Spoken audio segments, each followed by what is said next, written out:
الحقيقه بتتخبى لمين؟ طبعا جالي تهديدات كتير. الجديد بقى ان انت تبقى نادي عنده لجنه الكترونيه، لجان الكترونيه، لجنه الحكام بتخاف من الانديه. يعني ممكن يحسب كوره وحسب لون التيشيرت ما يحسبش نفس الكوره تاني. ان انت قلت ان انا صح، منين بقى يا باشا على هوا النادي ليه؟ يبقى دي رساله للحكام الصغيره اللي طالعه. انا لما هغلط هيجرى لي زي في يا باشا في ملاعب وجودك فيها ضغط، ما انا لما يبقى معايا فار وكم الاخطاء دي يبقى انا في مصيبه. كابتن عصام عبد الفتاح ليه تصريح تاريخي تؤجج مشاعر الجماهير وتؤجج التعصب بين الجماهير. الفار عندنا اللي بيتحكم في مخرج المباراه. يعني انا لو انا نادي اكس عليا ركله جزاء، انت هيضرك ان الناس تعرف ان دي ركله جزاء؟ الحكام بتقول ويتصلوا يقولوا لي احنا بنبقى حاسين ان الاخطاء موجهه على حسب لون التيشيرت. نادي الزمالك عمل مؤتمر صحفي ساعه الا ربع بيهاجم محمد صباح، ما حدش فكر يرد. انا النهارده متخانق مع قيمه كبيره زي سيد عبد الحفيظ، فانا مش هلعب الاهلي تاني. اذا ان كابتن سعد حفيظ بيأثر على قرارات الحكام. النادي الاهلي نجح ان هو يوصل للناس ان انا هكسب. ركلتين جزاء، كانت واحده لوليد سليمان وواحده لحسين السيد. حسبت الماتش خلص 1-1، حسبت ركله جزاء على الزمالك في الدقيقه 92. اصل لو الاهلي ما كانتش هتحسب.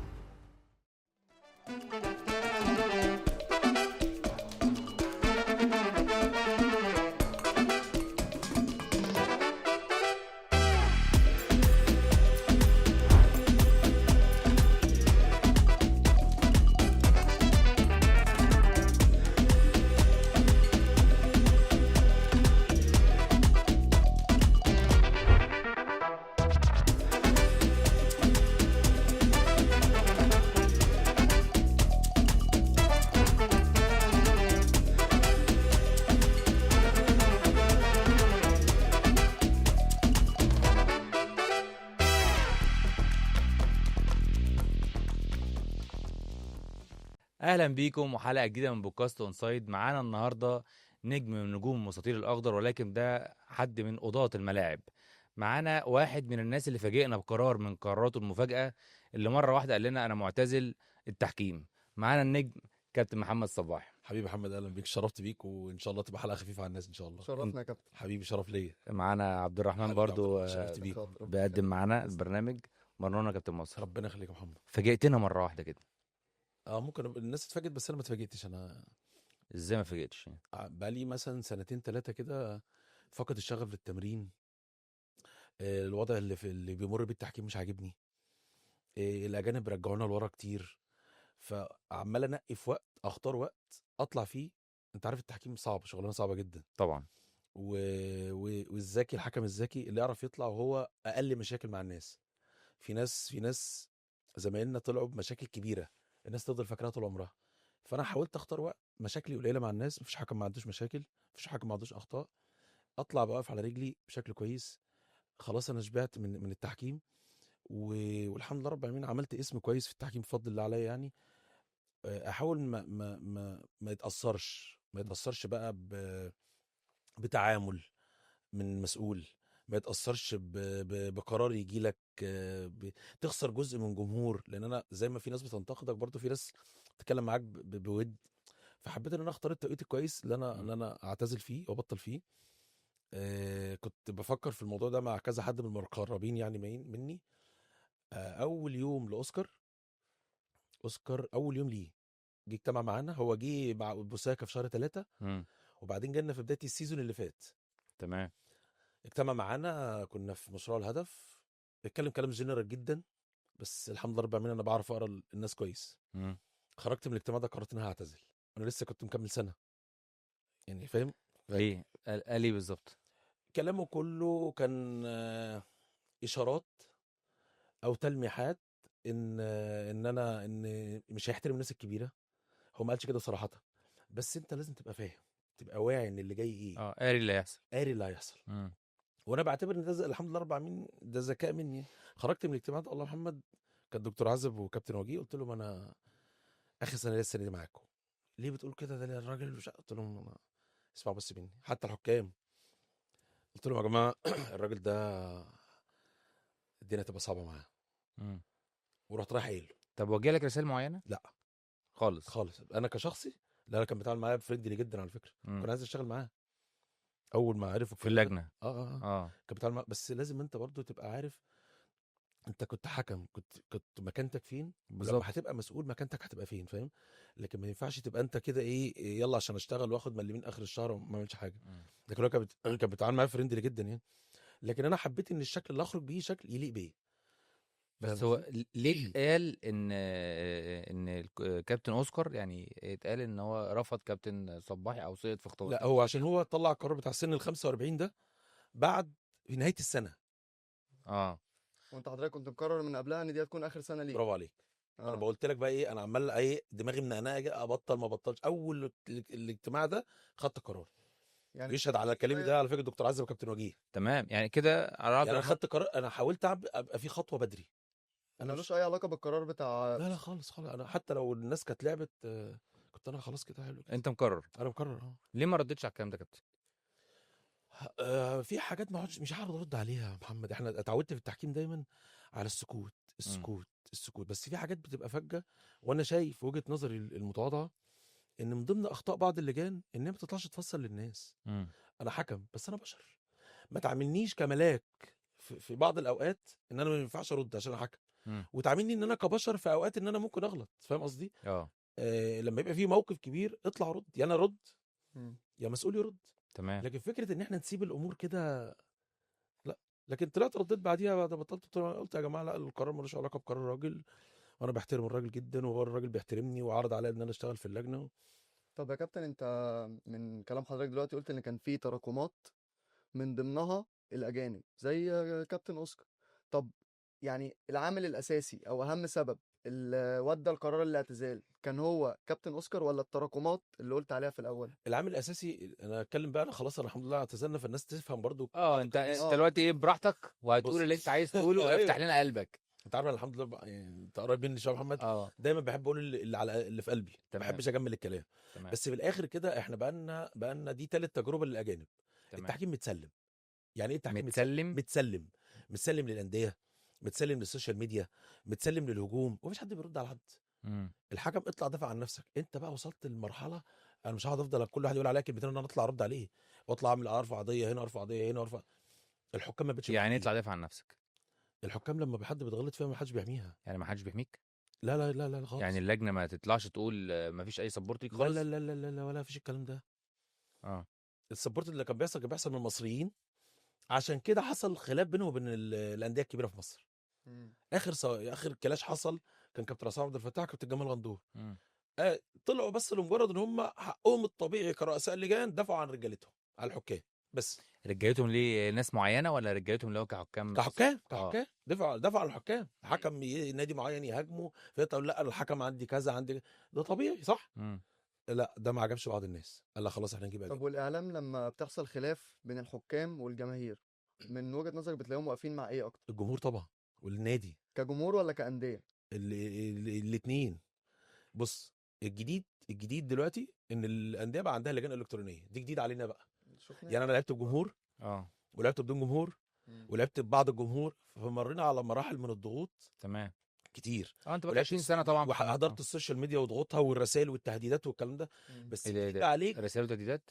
اه طبعا جالي تهديدات كتير. لا، هنجيلك هقول شويه لك. كده. ماشي. الجديد بقى ان انت يبقى نادي عنده لجنه الكترونيه، لجان الكترونيه.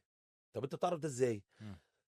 صياغه البوست اللي بتجيلك في ما- هي كوبي بيست تك تك تجي لك 17 مره اه. في 10 ثواني. اه فدي لجان الكترونيه. وللاسف انت مش هتحارب ملايين مم. ويوجه الناس في سكه ان انت غلط، وممكن الحكم ما يبقاش غلط، واللجنه خايفه تطلع تقول الحكم مش غلط. يا ابني يعني ما تخافش، اطلع قول حاجه مش غلط، احمي حكمك. لا مفيش الكلام ده. طب ليه انت دايما في موضع اتهام انا كصباحي، كحكم؟ ما انا عشان انت ما فيش حد بيطلع يرد. ما انت بص، انت النهارده اتهمتني اتهام انا كاكس، حلو. وحد رد عني او انا رديت صح. اه. لو انت مصر على اتهامك واخد الموضوع بيرسوناليتي شخصي بيني وبينك، اكيد في 2 3 تاني هيفهموا ان انا على صواب مم. صح. مم. غيرت الفكره ولا ما غيرتهاش؟ لكن السكوت ده ما هم ما بيردوش، يبقى هم كده، فاهم الفكره؟ فانا ده رايي يعني ان محدش بيرد. التحكيم كان متسلم للانديه، اللي عايز يعمل حاجه بيعملها، اللي عايز يغلط في حكم بيغلط برضه فيه. الكلمه دي كبيره قوي يا كابتن، يعني ايه التحكيم متسلم للانديه؟ ايوه احنا كده مش في دوري. مفيش ايه، مش في دوري. ما اعرفش بقى، بس انا بكلمك على اللي يخصني في التحكيم. حلو. احنا وصلنا لضعف لكم لمرحله من ما هي الضعف. الانديه دي بتلعب في الدوري، طبعا.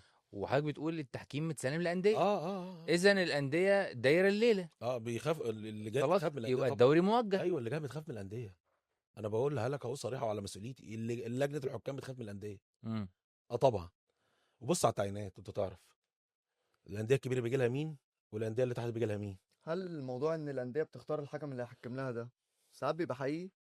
مش تختار حكم بعينه مش باسمه، مش عايز فلان. تختار حكم ليهم ناس يستبق. معينه يعني. اختار الكاتيجوري ايه مثلا، دول الاهلي والزمالك، حلو. الاسماعيلي والاتحاد والمصري دول الكاتيجوري، تمام. المحله وانبي وبتروجيت دول الكاتيجوري. هو ده ينفع؟ طب هو انا ما ينفعش اعلي اللي هو مثلا اللي شغال انديه اللي هي بتروجيت ودجله والناس دي، ما ينفعش اطلعه واحده واحده يوصل للاهلي شويه الفكره شويه؟ بقى الفكره الاخطر كمان في ايه؟ اه هاخد من قرار اوسكار على فكره. ماشي. عشان هو الراجل قال هو من واضح ان اوسكار عامل جنايات يعني. طبعا. مم. بدايته القرار اللي هو قال عليه بتاع نهايه 45. 45. انا لا انا كنت لعيب كوره وبتفرج على كوره واعرف مدربين كوره، اعرف الاحلال والتجديد في اي رياضه محتاج وقت، صح؟ صح. واحده وما واحده. بقاش بكم. احنا في خلال سنتين حوالي 12 حكم بطلوا. دي كارثه. مم. احنا مش هنمر مش هنشوف وطلعنا- عواقبها دلوقتي. طلعنا غيرهم ولا بطلوا؟ حلو. الغيرهم ده قادر ان هو يدير دلوقتي ولا كمان شويه؟ طب انا لما طلعت، انا الجيل بتاعي طلع في 2012. تمام. بص بقى، مم. سمير عثمان، فهيم عمر، ياسر عبد الرؤوف، بتاعت الحوفي، بتاعت عبد العزيز، محمد عباس، الدوره، اللي هم الحكام الكبار اخر فتره. حمل، حمل تقايل انت تقعد آه. تتفرج عليهم تتعلم منهم. مم. الناس دي بقى لعبت بقى ايه في 80 و90 الف متفرج، صح. مم. وان الجمهور كان بيروح لهم لحد بيوتهم. مم. ناس تقعد تتفرج عليهم. كنت انا اطلع العب رابع، يبقى السيزون اول سيزون لعبت حوالي 7 ماتشات وهم لاعبين 20 ماتش، ده طبيعي. السيزون اللي بعده كويس جدا. انا لعبت 13 وهم عددهم بدا يقل، بدات انا اخد من ماتشاتهم. ده الاحلال والتجديد. واحده واحده. مم. واحده واحده. لما ربنا كرمنا وفي خلال سنتين او 3 الناس دي بطلت، مم. ركبنا احنا، محدش حسب حاجه مم. والدنيا مشيت. لكن بس ان كان انت تدريجي. تدريجي. اه. انا بكلمه علم، مم. انا مش بتكلم باهواء شخصيه، فاهم. فاهم قصدي؟ ايوه. لكن ان انت تروح في سكه 10 و12 حكم يبطلوا في نفس في سيزونين. بطلوا بمزاجهم ولا حته القرار 45؟ لا في ناس يعني بطلت عشان 45، يعني في ناس كانت عايزه ترجع حضرتك تلعب. هو والبنا. تقريبا اداهم امكانيه ان هم يبقوا حكام فار. لا لا لا لا لا لا, لا. مم. ده هو في بطلوا حكام في خالص. حكام بدون ذكر اسامي كان عايزه تلعب، عايزه تكمل. مم. لا خلاص هو القرار كده. وانا طب انت اخواتنا وحبايبنا الناس الصغيره واخواتي، وانا الحمد لله رب العالمين تمام. بمد لهم الدعم على طول بعد الماتشات، واللي كويس بقول له انت كويس ليه وحش ليه. بس هل انت عندك القدره ان انت تدير مسابقه زي الدوري المصري بالشباب صغير دلوقتي كله؟ صعب. هل انت استغلوا الضغط. عارف ال10 حكام ولا 12 حكم دول مم. كانوا واخدين لك تلتين الدوري؟ اه. مم. انت الماتشات اللي بتلعبك في الاخر، احنا لسه احنا بنقول بسم الله الرحمن الرحيم، مم. والماتشات على الدوري عمال يتوقف شهر واتنين شهر، هنرجع من كاس الامم. مش شايفين. افتكروا الكلمه دي كويس. ايوه. انا عايزكم تشوفوا اول 3 4 اسابيع بعد كاس الامم هتبقى عامله ازاي في التحكيم. هتبقى صعب. دعك. هو الحكم برضو بيتاثر بتوقف الدوري زيه زي اللعيبه؟ لا انا ما اقصدش كده. هو طبعا هو كده كده الحكم بيتاثر، بس انا اقصد ان انت الاخطاء لما هتزيد الانديه هتبدا تحس بالمراره. اه. احنا قبل ما التوقف ده التون كان بدا يعلى مم. في الشكوى، حوالي 18 نادي اشتكى من 21، مم. وبعدين هوب الناس بتنسى. بتنسى ما الناس الدنيا مكسب وقفت عشان ناس. المنتخب. اه. فخلاص تمام. لكن انا بقول لك احنا عندنا مشكله. طبعا عندنا مشكله. الحكام كويسه طبعا، اللي موجودين طبعا كويسين وهيتقالوا وهيبقوا حكام كويسين جدا. بس انا بتكلم في فكره الاحلال والتجديد ما يبقاش مره واحده. استحاله. انا مش شفتهاش نجحت مع حد، مم. سواء كوره او تدريب او اي حاجه. مش مره واحده، لا لازم تدريج. غلط. خد بالك، مشكله الحكم غير اللعيب. مم. عارف انا لو انا مدرب مثلا ودماغي مطرقعه وقلت انا هطلع كل الكبار من الاوضه وهلاعب الصغيرين في الكوره، ممكن تنجح بنسبه قليله. مم. التحكيم لا. التحكيم انت عشان تعمل حكم محتاج من 6 7 سنين عشان تعمل حكم يقف على رجله، بس يروح يلعب في الاسماعيلي في اسماعيليه، يلعب الاتحاد في اسكندريه، يلعب في المحله. ما تاثرش بالضغط ما الجماهيري. تاثر يا باشا في ملاعب وجودك فيها ضغط، مم. وجودك فيها ضغط من غير جمهور، ملعب فاضي كده ضغط. مين هيتحمل ده؟ مم. مين هيتحمل زومة الجمهور عليك في اسماعيليه ولا في المحله ولا في اسكندريه؟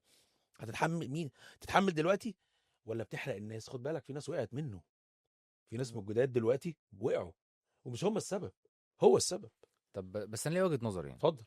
انت اتكلمت في الفتره اللي هي كان فيها كابتن فهيم عمر وكابتن عثمان والناس دي كانت تقيله طبعا وتحمل ضغوط كبيره جدا. وكان في جماهير كتير جدا. دلوقتي انت ولا في جماهير وفي نفس الوقت معاهم عامل مساعد اللي هو الفار.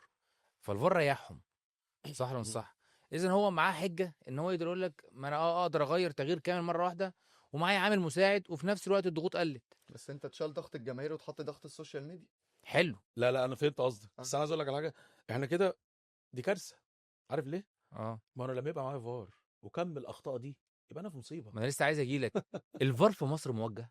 لا مفيش حاجه موجهه. بص، انضف واشرف حكام هتلاقي المصريين. هتلاقي قله خبره، هتلاقي مم. ضعف شخصيه عند البعض، هتلاقي مش هقول لك مثاليين، هتلاقي ان في واحد بيتاثر واحد ما بيتاثرش، لكن حد تلاقيه كده لا انسى.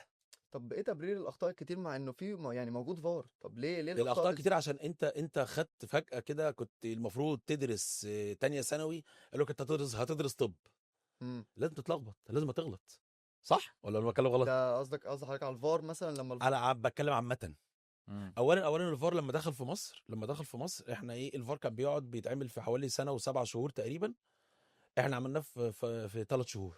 مم. دب طخ دب طخ دب طخ. احنا بس الفار عندنا نفس الامكانيه بتاع بره. لا تصوير، احنا عندنا مشكلتنا في التصوير. هو ما كاتيجريز. انا عايز اجي الحته دي قوي. يعني انت الفار عندنا اللي بيتحكم فيه مخرج المباراه. لا خالص. المخرج بيديني صور انا اختار منها. ما انت ممكن تختار كانوا بيجيبوا لنا من سنتين كاميرات اس دي يا بس محمد انت جيت ببكسله. ايوه انت جيت لحته مهمه قوي. أيوة. المخرج اللي بيديك صور تختار منها. لا انا ببقى قاعد جنبي اوبريتور حلو. خاص بالفار، يعني مش خاص بالمخرج الماتش، تمام. ومعانا عدد كاميرات مثلا 8 9 10 12 وات ايفر. انا اللي بختار انا والاوبريتور الكاميرات دي. اني كاميرا هجيب أنهي منها كاميرا الحكم، تجيب انا منها؟ زاويه. بس المشكله ان انت كواليتي الكاميرا بيبقى مبكسل. عشان كجماهير احنا كجماهير مم. بره الملعب بنبقى شايفين حاجه تانية. شايفين ان المخرج او اللي في اوضه الفار لا هو اللي بيفرض عليك زاويه معينه تشوفها. خطوط الفار بيجيب لك زاويه واثنين وثلاثه. انت وشطارتك بقى. انا ممكن يا محمد انت حكم، انا اجيبك هو اللي كفار. بيجيب ولا انت بتختار؟ انا عايز اخد رد قاطع في الحته دي عشان الفار يا محمد بيحصل لعبه، ايوه ليها اعتبارات تمام. بتدخل فيها.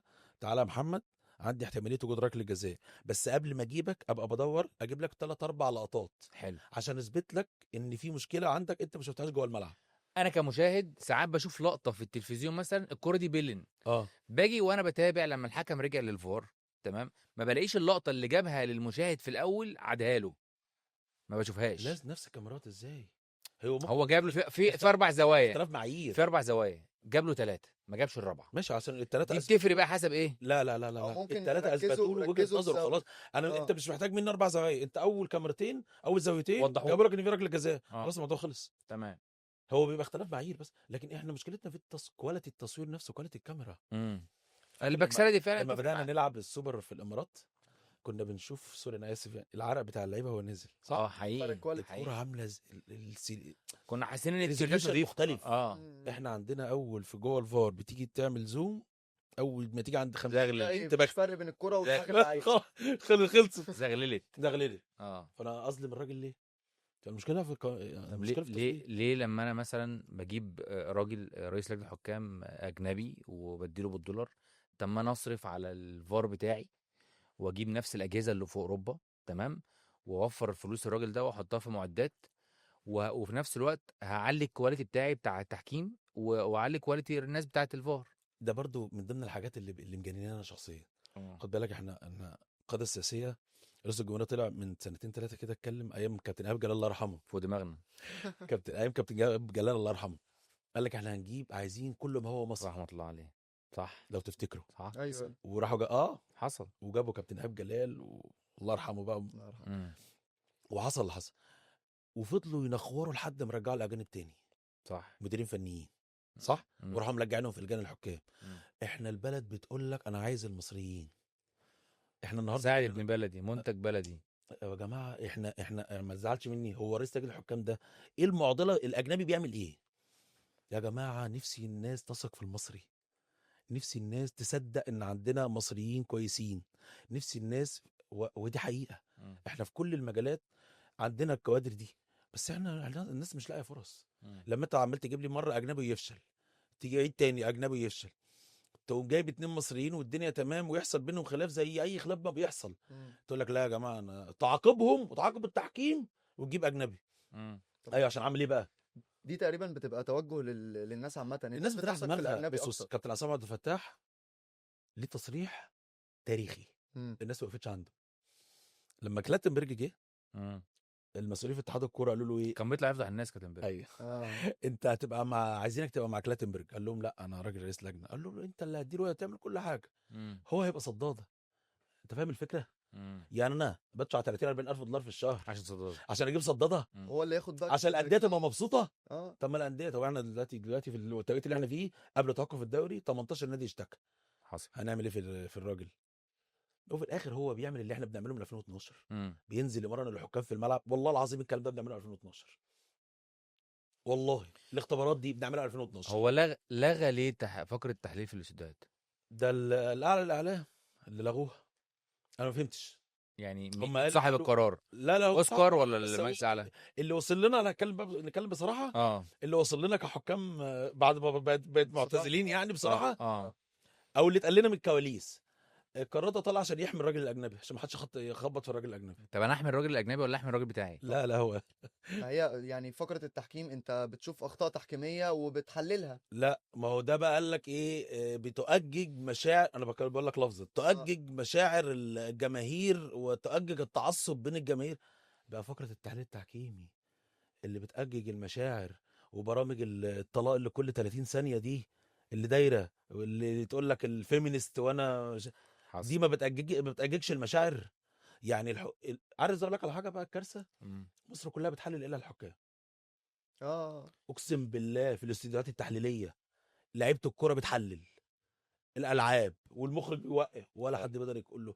يعني هل الموضوع ده عقاب للحكام اللي بطلت انها ما بتشتغلش في القنوات؟ هل دي مشكله؟ يعني الهدف منها كده؟ اصل انا مش شايف ان هي حققت الهدف بتاع التعصب، لان مصر كلها بقت بتحلل. وهي مش دي اللي هتلغي التعصب. عارف الكارثه فين؟ ان كل واحد بيحللها بمزاجه، ابيض ابيض، احمر احمر، مم. لكن بعدنا عن صلب القانون. مم. بعدنا السنه دي في تعديلات في القانون ما حدش قالها، والناس انا ليه ايه بقى؟ احنا عايزينك برضو كفقره تحكيميه يعني. في حاجات كتيره يا محمد. في ناس كتير كجماهيريه ما تعرفش التعديلات في انت عارف التحكيم. في السنتين اللي فاتوا القانون تعدل مرتين ثلاثه ومفيش حد محلل بيطلع نتكلم. ايه ابرز التعديلات؟ الست ثواني دي بقت كورنر. بقت كورنر، بقت وكابتن الفرقه يتحدد، ولو آه. الجون يبقى يحدد له لعيب تاني. اه في حاجات كتير ممكن نستفيد مم. فيها بعدين، بس انا بتكلم فكره ايه، انت لما القانون تعدل انت بتلغي فقره تحكيميه مم. عشان ترضي ناس، عشان تحمي واحد. صح. المفروض ان يعني انا اسف حتى يعني لو هو شغله وحش بتحميه ليه؟ مم. الحقيقه بتتخبى لمين؟ صح. مين اللي هو لو هيبقى كويس انا هحميه ليه؟ صح بالظبط. صح. لا كمان انا عايز اقول لك على حاجه تاني، انت لصالح مين بتخبي الحقيقه؟ يعني انا لو انا نادي اكس عليا ركله جزاء، انت هيضرك ان الناس تعرف ان دي ركله جزاء طبقا للقانون. مم. مم. نادي زد عليه ركله جزاء، مش بلاش زد، انا بتكلم على الحروف، بي مثال يعني. نادي بي اه عليه ركله جزاء، لصالح مين ان انت تمنع الفقره التحكيميه؟ مم. ده انا اليوتيوبرز بيتكلموا عن الفقره التحكيميه، بلوجرز بيتكلموا عن الفقره او التحكيميه. على احنا جبنا حكم اهو يتكلم. لا انا فكره ايه، انت بتلغي عشان في كارثه، مم. لكن انا مش لاقي لها سبب، مش لاقي لها سبب خالص والله. سمعت لك تصريح من كام يوم كده بتقول بيتكلم يعني ممكن يحسب كوره وحسب لون التيشيرت ما يحسبش نفس الكوره تاني. كان كتحقيق. اوسكار. انا بس عايز اقول ايه، إن عشان هو كلامي هو بياخده بشكل، انا ما عنديش مشكله مش شخصية. مع دي يعني. لا هو تتكلم. هو اقصى شخص، انا بدات الحلقه قلت لك هو فريندلي جدا معايا تمام. بس في الاخر انا مصري وبحب بلدي وبحب التحكيم، لان التحكيم انا تعرفت محمد صباح الحكم، فاي حاجه بتضر التحكيم بتاذيني نفسيا وبتاذي الناس، فبحاول نوجه الناس في الصح. الحكام بتكلمني مم. عشان بس ايه، ما حدش يطلع يقول لك انا اصل احنا، لا انت الكلام ده ما حصلش، مم. وهو عارف ان اللي انا بقوله بيحصل وبقوله. الحكام بتقول ويتصلوا يقولوا لي احنا بنبقى حاسين ان الاخطاء موجهه على حسب لون التيشيرت، مم. لون الفرقه، فبنبقى في حاجات الالعاب بتحصل مثلا، الحكام بيتواصلوا مع بعض على جروبات خاصه، اه يقعدوا يقولوا ايه احنا هنشوف هو بقى هيقول لنا في دي ايه على فريق كبير اكس، مم. هنشوف بقى هيقول لنا على دي ايه، هم كلهم واخدين قرار، هو ما بياخدش فيها قرار اصلا. ما عشان اتعدت قبل كده هو مش فانت كبر دماغه، مش هحللها مش اصلا. فيها خالص. يقعدوا يسالوا بعض ايه ده، كبر دماغك. او لعبه هم ليهم فيها راي، يقول لك راي مخالف. فده انطباع. انا لما انا كرئيس لجنه، بص، مم. الحكم بيستمد قوته من رئيس لجنته. صح. لما رئيس اللجنه هيطلع يقول لي دوس في الحق ما تخافش، انا هدوس في عيني التخين طالما في الحق، مم. ولما اغلط عاقبني. لكن انا لما انا احس ان رئيس اللجنه آه، حنين، ويقول لي ويقول للحكام انا اللي يهمني الراي العام والاعلام والانديه الجماهيريه. طب انا كحكم، الحكام دي معذوره والله، اقسم بالله الحكام اللي بتغلط دي معذوره، لان ولا بتاخد حاجه وما عندهاش سبورت اصلا. ولو غلط هو مش هيحميه. انت شفت حكم غلط او النادي هاجم حكم، اوسكار ده طلع اتكلم معاه على النادي؟ احنا نسمع اسم اوسكار بس. لا بجد والله هو مش احنا موجود على نسمع. فكره. يعني ايه مش موجود؟ ايوه هو مش موجود. يعني ما بتسمعلوش حاجات كتير. لا لا لا، ده هو مش، هو مسافر على احنا السنه اللي فاتت يعني هو مش في مصر حاليا تقصد؟ هو لا مش حاليا بس، احنا عمال 3 بطولات كبيره، كاس العالم للانديه سافر، اه. كاس العالم للشباب سافر، كاس العالم للناشئين سافر، البطوله العربيه ما سافرش عشان استشعر الحرج، مم. فطلب اجازه 50 يوم عشان الكريسماس. مم. هو مش هنا 50 اصلا. يوم يحتفل بالكريسماس في ايوه 50 امال يوم. ايه، بيعمل الكريسماس اللي بعده. بيزرع الشجر. والدنيا. وعايز اقول لك على حاجه بقى مفاجاه حصري، يمكن هو بس اللي يعرفها وانا عارفها، هو طالب زياده في مرتبه. طالب زياده في مرتبه عشان السفر. عشان الاجازات. مصاريف مصاريف لا مصاريف الطيران تلاقيها على حساب اتحاد الكوره. لا احنا وصلنا لمرحله لا صعبه، صعبه. لا صعبه صعبه صعبه. يعني لو انا قلت كابتن محمد صباح يا كابتن محمد، ترشح لنا حد من الناس اللي ذات قيمه وقامه كبيره من الناس القدام يعني، يبقى هو رئيس اتحاد الحكام. عندنا كتير والله يا محمد، ومش ببالغ ومش بجمل الكلام. قيسوا يا جماعه الفترات اللي المصريين كانت ماسكه فيها الاخطاء كانت عامله ازاي، مم. ودلوقتي الاخطاء عامله ازاي. مم. التحكيم بيرجع لورا يا جماعه. انا في تصريح قلته في احد القنوات، قلت لهم يا جماعه اللي مش هيستغل وجود المهندس هاني أبو ريده هيتعب. راجل بيعمل لك، بيديك كل حاجه، بيديك كل السبورت، بس انت كراجل مسؤول انت بتستغله غلط. عندنا كابتن جمال غندور كان شغال كويس جدا، كابتن عصام عبد الفتاح اللي عمل الجيل ده كله. كابتن عصام عبد الفتاح ده دخل حاجه اسمها علم التحكيم مصر. مم. احنا كناش نعرف يعني إيه علم التحكيم. الوضع التشريحي بقى ومش عارف ايه اعتبارات، اه. انت ما بتصفرش كده بمزاجك، باعتبار. عندك 4 5 اعتبارات ذاكرهم واحفظهم ما هو كابتن. وامتحنك فيهم واعمل لك فيديو تيست عشان لما تنزل الملعب تبقى الموضوع ايه، اوتوماتيكلي في ميكانيزم انت حافظه فبتاع. دلوقتي مفيش الكلام ده. اللي هو مش كل حاجه كابتن ياسر عبد بصفاره الرؤوف، يعني. كابتن ياسر عبد الرؤوف لما اشتغل في الفتره اللي بين بيريرا مم. واوسكار، كنت انا بقى ايه، خلاص بقى كنت خلاص. بس انا شايف انطباعات الحكام الصغيره ايه، عارف، بدا يلم الحكام كعيله. مم. الحكام نفسيا دلوقتي تعبانين. الاول كانوا مرتاحين وبتاع. ايوه خلاص بقى تعالى واحنا ومحمد النهارده هيحكم وعبد الرحمن هيحكم، فاحنا هنساعد بعض ونسبورت لبعض تمام. كاننا فرقه. حلو. اتعاملنا مع بعض كاننا فرقه.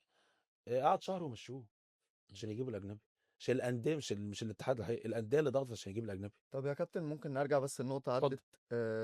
انت حضرتك قلت ان الحكام بقت معذورة بسبب ان رئيس اللجنة او المسؤول ما بيدافعش عنهم، فبقوا بيستحملوا الهجوم الجماهيري او من الهجوم من الأندية الجماهيرية. طب هو ده يعني يأثر على الحكم نفسيا في طب ماتشات الأندية الجماهيرية؟ يعني مثلا لو في مثلا كورتين، في كور بتبقى 50-50، يعني سلطة يعتبر طبعا تقديرية للحكم. طبعا لو 50 مثلا لون احمر او ابيض يحسبها، هيروح معاه. ولو العكس ما يحسبهاش. طب كل ده ممكن يبقى اثر مش نفسي. بشر ولا طبعا حقيقه. طب هو مش بشر ولا ايه؟ ما مم. هي دي الضغوط، هي دي الضغوط. هيروح طبعا. بتفرق طبعا لو الحكم ما فيش حد بيدافع عنه او ملوش ظهر عارف في الاخر انا النهارده انا رايح العب لنادي اكس. انا مثلا هقول لك على مثل، اخر كنت لعبت الزمالك وزد اخر موسم ليا اخر السنه اللي فاتت. السنه اللي فاتت. مم. ففي لعبه ركله جزاء مش ركله جزاء، طلعت انا والفار اتفقنا ان هي مش ركله جزاء وشفناها وده تمام تمام. كانت تقريبا ما كانت شغاله. هاند بول تقريبا ما أو كانت حاجة. شغاله كانت شغاله كل حاجه. فاكرها. جينا كلمنا جاد جريشه بعد الماتش. بعد الماتش، مم. اه. قال لي هعرف راي الراجل. قلت له تمام. بعتوا الكوره على الجروب معاهم، قال لهم الكوره ما فيهاش حاجه، يستمر اللعب مفيش مشكله خالص، والحكام عملوا ماتش عالمي. ركز معايا في الكلام. تمام. ده بعد الماتش. بعد الماتش حلو. حللنا الماتش بعدها بيومين في زوم، قايلين و10 على 10 وبص الزاويه والوضع الطبيعي. خلاص انا ايه، انا مطمن. تمام لحد دلوقتي. نادي الزمالك عمل مؤتمر صحفي حلو. ساعه الا ربع بيهاجم محمد صباحي. محدش فكر يرد، محدش فكر يرد انت في الاوضه المغلقه بس. الكواليس راح متفقين على ايه؟ ان انا ما العبش دلوقتي. ريح الزبون. اه هو بس انا ده بيحصل ساعات ما هو ده اللي اه بيحصل في الانديه الكبيره، اي حكم بيغلط، فهمت ما انا بقول لك الفكره؟ اهو. ايوه يعني انا قادر اوصل لك الفكره. اه انت مقتنع ان الحكم بتاعك صح وانت قايل له ان انت صح، بس والله النادي ده طب هجمه ممكن نتخيل السيناريو لو اتعكست. اتعكس. عارف لو اقول ك... لك، عارف يعني اقول لك لو الكرة دي اتحسبت وهي مثلا لا يعني لا ترتقي لانها تبقى ضربة جزاء. انا ما عنديش مشكله بص انا اه عندي مشكله ان انت كرئيس لجنه طالما انا صح وانت شايف ان انا صح، اطلع يا باشا تبقى سبورت ليا. امم عارف سبورت ليا بايه؟ عارف عصام عبد مم. الفتاح كان بيعمل ايه؟ كابتن جمال غندور بيطلع يتكلم غير كده. اه الاسبوع اللي بعده تلعب اه طالما انت مش غلطان. اصل هي انا ما بعاندش معاك، انت كنادي انت طلعت عملت مؤتمر صحفي لو ريحتني يبقى انا فعلا غلطان، وانت تثبت ناس ان هو بس غلطان. وبعدين ايه لما صح. تقول لي انا غلطان صباحي غلطان، انت غلطان عشان واحد اتنين تلاته، تمام يا كابتن، انت والفار مسؤولين حاضر. لكن ما ينفعش تقول لي ان انت صح وبعدين تقعدني حبه حلوين عشان ترضي الناس. ما انا برضه ما دي رساله مش ليا انا انا شبعت، ايوه انت بتقول رساله الناس. لغيري صح صح اللي طالع. صح. مم. بص يا جماعه اللي النادي هيتكلم عليه هنعمل فيه ايه. طب لو كانت الكرة دي اتحسبت وهي لا ترتقي لضربة جزاء واثرت في النتيجة مثلا، يعني يعتبر الزمالك مثلا كسب 1-0 بضربة الجزاء دي، في الاخر كان ايه اللي هيحصل مع انا كابتن محمد الصباح هيبقى خطا مثلا، مثلا؟ خطا عليا مثلا. بس انا لصالح نادي جماهيري. ايا كان انا عايزه يقول ده غلط، اه الحكم غلطان. ما ينفعش تقول ان الحكم صح وانت عارف ان الحكم صح طبقا للقانون وتيجي تمشي على هوا الناس. تمشي على هوا النادي. صح. انت اللي انت قلت ان انا صح، منين بقى ماشي على هوا النادي ليه؟ مم. يبقى دي رساله للحكام الصغيره اللي طالعه، انا لما هغلط هيجرى لي زي فلان ده، زي عمه. هي بس كده. ليه لما بنشوف تحليل دايما في التلفزيون، يعني بعد في الماتشات، ساعات مثلا نلاقي قناة كذا وقناة كذا وقناة كذا، بنسمع ناس كبيرة بتطلع تتكلم، ساعات بيطلع رأي فلان غير رأي فلان التاني غير رأي فلان التالت. أنا كمشجع هحسبها ازاي؟ عشان بص يا محمد، هو التحكيم وجهات نظر. يعني ايه وجهة نظر؟ يعني ايه وجهات نظر؟ ان النهارده في اعتبارات وخصوصا في لمسه اليد انت مذاكرها كويس حلو. وانا مش مذاكرها كويس. طب انت النهارده ومفيش اتفرجت على لعبه الكورة 40 50 مرة. ومفيش تمام لعبه مفيش لعبه شبه التانيه. مم. مفيش لعبه ماشي. شبه التانيه. فانت ممكن تيجي لك لعبه انت شايفها ركله جزاء، انا مش شايفها ان هي ركله جزاء. مم. ان يستمر. ده في لعبه احنا اختلفنا عليها كحكام. كان في معسكر كان جايبينه بوساكا، فاكر لعبه الزمالك وبيراميدز الونش اه اه لما عمل بايده كده. من ورا كده اهو، اه من فوق ايوه اللعبه دي كان عامل عليها فوت، ما كانش لسه اوسكار جه. مم. انا ببين لك ان في ايه اختلاف. في اه اختلافات. ايه رايكم؟ كنا حوالي 40 حكم في القاعه، انا الوحيد اللي قلت ركله جزاء. و39 قالوا مش ركلة جزاء. انا قال لك مش ركله جزاء. فطلعوا شرحوا تمام خلاص سكت. تاني يوم كان جايبين بوساكا، بسيمو بوساكا. بسيمو بوساكا ده بقى لما يتكلم في التحكيم كله يسكت، ده ماسك التحكيم في الفيفا. طبعا. مم. فقعدوا جابوا له طب الالعاب. ما اوسكار شغال في الفيفا.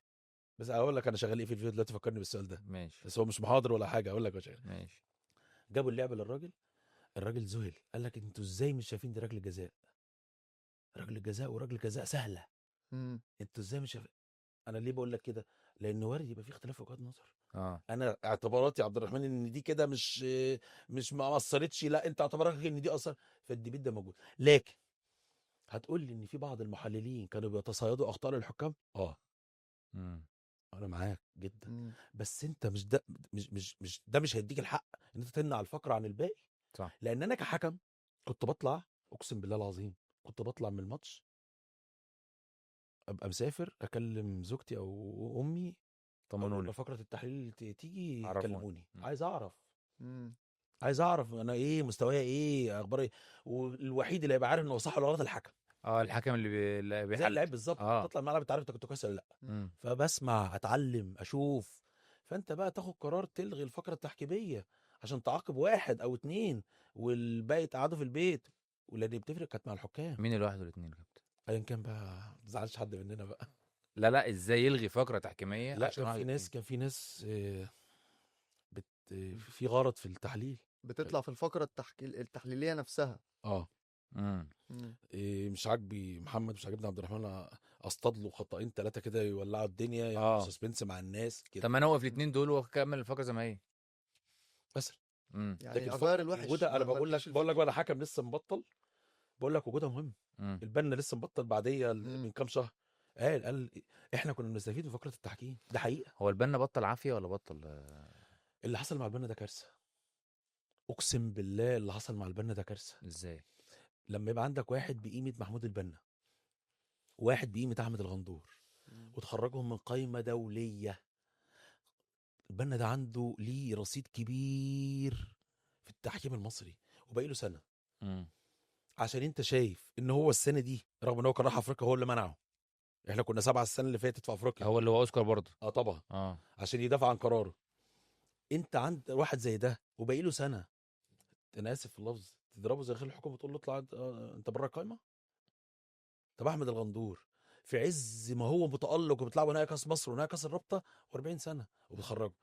طيب مع احترام الكل طب ده ليه ما نقولش ان ده قرار متاخد عشان يقدر ياخد على اساسه قرارات تانية؟ هقول لك انا بقى، لا ده انا هكمل لك بقى. اه مع احترامي طبعا لكل اللي دخلوا اخواتنا الصغيرين وكل حاجه. طب انت دخلت ناس كام سنه مؤهلين ولا لا؟ انت مم. دخلت 36 و37. يعني كمان 3 سنين زيه. بالظبط كده. طب يعني كانت ايه انت الاسباب؟ مثلا ما دخلتليش اه واحد 25 سنه. طب ممكن اسالك سؤال؟ مين هو السبورت بتاع اوسكار؟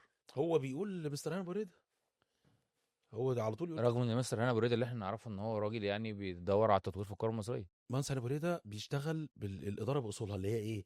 انا هديك كل الدعم كل السبورت وفي الاخر هحاسبك. حلو. هو ده سيستم المهندس هاني من زمان على فكره، انا اشتغلت معاه كتير. طب خد انتوا صلاحياتك وانا في الاخر هحاسبك. ك 12 حكم السنه اللي فاتت اعتزلوا.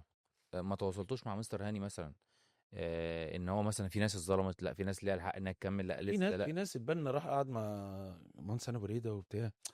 لا موضوع البنا ده موضوع كارثه يا جماعه. ازاي حكمين بالقيمه دي اخرجهم من القائمه الدوليه طب كان ايه لمصر؟ التبرير؟ ايه التبرير للقرار؟ تبريره ان انا عايز حكام صغيره. ايوه ما انت برضه ما دخلت ما الصغيرين. همشي 40 وانزل الاهم 37 من مش الاهم من الصغيرين امم القائمه الدوليه دي. عشان تخش تبقى تحمل شاره دوليه وتمثل بلدك فيها دي، مم.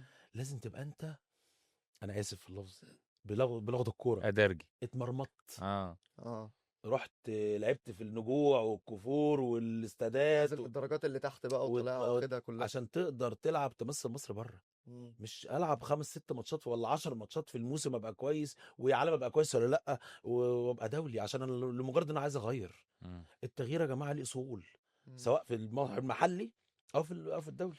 هي القصه كلها ان هو ما تمهدلوش ان هو ايوه هتفرق. هيستبعد. وجود محمود البنا في القائمه الدوليه هيفرق معاك انت ايه؟ السنه دي هتفرق معاك ايه؟ مم. انت حتى بتدي رساله للصغير ان انا الكبير لما بيوصل المرحله دي انا بكبره وبعززه وشوف انت عايز ايه وتعالى يا محمد. مش ده بيحصل في الانديه؟ طب كان رد مستر هاني ايه لما لا ما اعرفش اه بس خلاص القرار اتاخد. مم. مش بيحصل في الانديه ان انت لما لعيب كبير بيجي يبطل تعالى اه اقعد عايز ايه تشتغل فين تعمل ايه صح؟ صح مم. بيبقى رساله للصغير صح كده ولا؟ تمام. احنا ما عندناش الكلام ده، او اوسكار ما عملش الكلام ده. على فكره المصريين كانوا بيعملوا كده. مم. يعني ده عرف عندنا ان الحكم لما بيقرب يبطل بيلعب ماتشات كويسه اللي هو عايزها بيكرموه. يا راجل ده انا بطلت ما فيش حد باللجنه رفع سماعه التليفون قال لي صباح الخير. انت كام سنه يا كابتن؟ 46. 46. يعني لو اوسكار مشي بكره ممكن ترجع في قرار لا لا لا الاعتزال؟ خلاص كده الحمد لله. شكرا. بقول لك عارف عملوا لي تروما من التحكيم. مم. بقول لك حتى المصريين اللي معاه اللي كانوا ليل نهار بيكلموك وانت هتشيلنا هنا ويعمل عشان والله العظيم يا محمد، بص عدى كام مناسبه وصعب ما بطل مش عايز حد يكلمني على فكره. مم. بس انا بقول لك بص حتى نفسيا ما حدش قال لك اتصل صباح الخير. كانوا بيتصلوا بيك عشان خاطري الماتش ده هيبوظ الحق. يعني ايه عشان خاطر ماتش هيبوظ؟ ايوه امال ايه؟ بفضل الله يا محمد احنا انا وغيري شلنا الدوري ده الممتاز واللي تحتيه واللي تحتيه 15 20 سنه. ما انا عايز افهمها، يعني ايه عشان خاطر الماتش ده يبوظ؟ ممكن تبقى لاعب ماتش مثلا امبارح في الدوري الممتاز ومش قادر تقف ويتصل بيك حد من اللي في اللجنه معلش عندنا ماتش في القسم الثالث بلدين بيتخانقوا مع بعض. مم. طب انا مش قادر روح اقف طبعا اسمك يغطي. جنايات تحت. طبعا اه اقول حاضر اشيل. مم. مم. ما تقدرتش. مم. انا بقول لك انا وغيري. اكيد المرتب تحته هو نفس في المرتب؟ لا لا اقل طبعا. انت اه مش راشد المرتب لا التحكيم انا بسال، لا التحكيم بص حاجه للمعرفه يعني التحكيم ما فيهوش اي استفاده ماديه. يعني ايه؟ امال ناس كتير ماسكه فيها ليه؟ بيزعلوا ليه لما يمشوا؟ بتحقق لك شهره بتحقق لك نجاح بتحقق لك حاجات انت حتى بتحبها. اصل التحكيم انت لو ما الدولي؟ بتحبش التحكيم مش هكمل فيه. مم. حتى لو كنت دولي يا كابتن؟ لو ايه؟ حتى لو كنت حكم دولي؟ الدولي انت الدولي برضه مرتبط ان انت بتلعب باعلى بطولات اعلى كاتيجوريز. تمام. انت مش هتروح للسكه دي. احنا عندنا 7 دوليين مش كله هيروح يلعب كاس عالم. مم. مم. الاخر اللي مش هيكمل في التحكيم اللي بيحبه. انت حكمت افريقيا صح؟ حكمت ماتش واحد، ماتش واحد ده مم. بتاع صفاقسي ولا صفاقس الترجي اه ازايز. ازايز سمعت حدفته ازاز موت. ايوه، بس هم عندنا متعودين على هم عندهم متعودين على الكلام ده. كان حصل اجتماع ما بينكم وما بين كان رئيس رئيس لجنه الاتحاد قبل الحكام ساعتها اه قال قال لنا مش عايزكم تبقوا قلقانين قبل الماتش، مش عايزكم تبقوا قلقانين، احنا عندنا القوارير دي حاجه كان عاديه. مين معاك اصلا؟ كان البنا وسمير جمال واحمد توفيق طلع. كنت انت ايه رابع بقى؟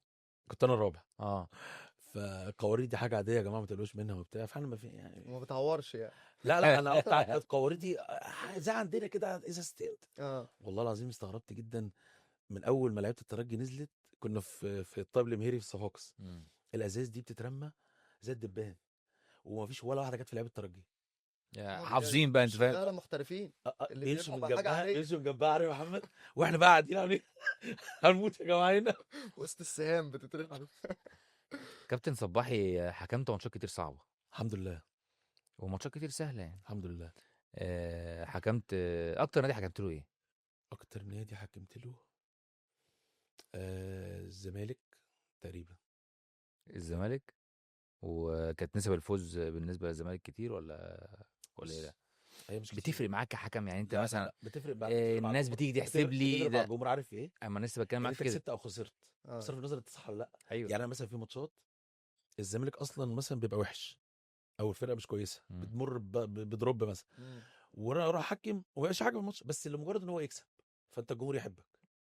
ما انا لسه عايز زي كده اقول لك مثلا ايه. ملهاش علاقه انت بقى كويس او وحش. الزمالك بس مع فانت الصباحي الجمهور كسب ما مثلا 15 ماتش من 20.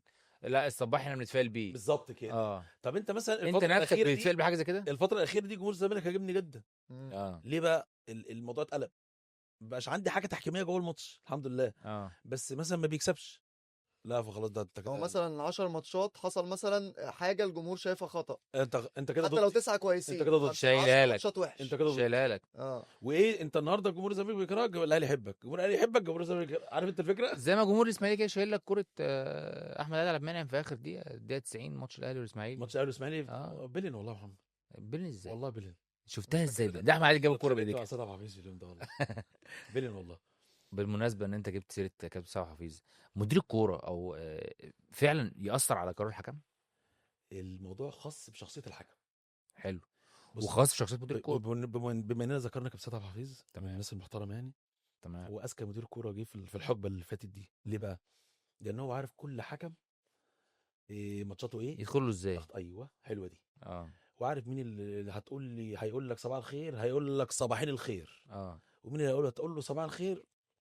هو عارف كل حاجه، فهو مفنطنا كويس، مفنط الحكام كويس، وعارف هو بيتعامل مع مين ايه، مم. فهو عارف الحمد لله محمد صباح عامل يعني في ماتشاتكم معاه هو انتوا عاملين حساب ان انتوا في واحد زي كابتن سعد الحفيظ قاعد بره قاعد دارس لنا؟ بص المفروض العكس. لا، هو ما انا بقول لك يا محمد ده خاضع لشخصيه الحكم. حلو. ممكن انا كصباحي انا مش فارقه فارق معاه. ليه؟ لان انت هتقول لي بيم، هقول لك بيم مين، اه اتعامل معاك ما عنديش مشكله تمام. خالص. يعني مش هبقى فارق معايا قوي ان انا العب للاهلي تاني او ما العبش، مم. لان في ناس بتحسبها كده. انا النهارده متخانق مع قيمه كبيره زي سيد عبد الحفيظ، فانا مش هلعب الاهلي تاني. في ناس بتحسبها كده، مم. انا من الناس ما كنتش هحسبها كده.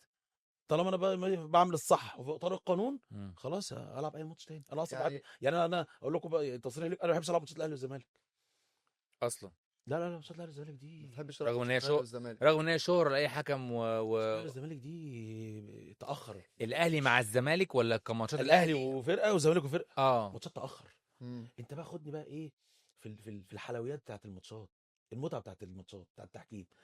اسماعيلي ومصري، مم. محله والاتحاد، اه محله والاسماعيلي، دربيات. الدربيات الكلاسيكيات. امم اما يعني رحت لعبت مثلا ماتش الاسماعيلي والمحله، متعه.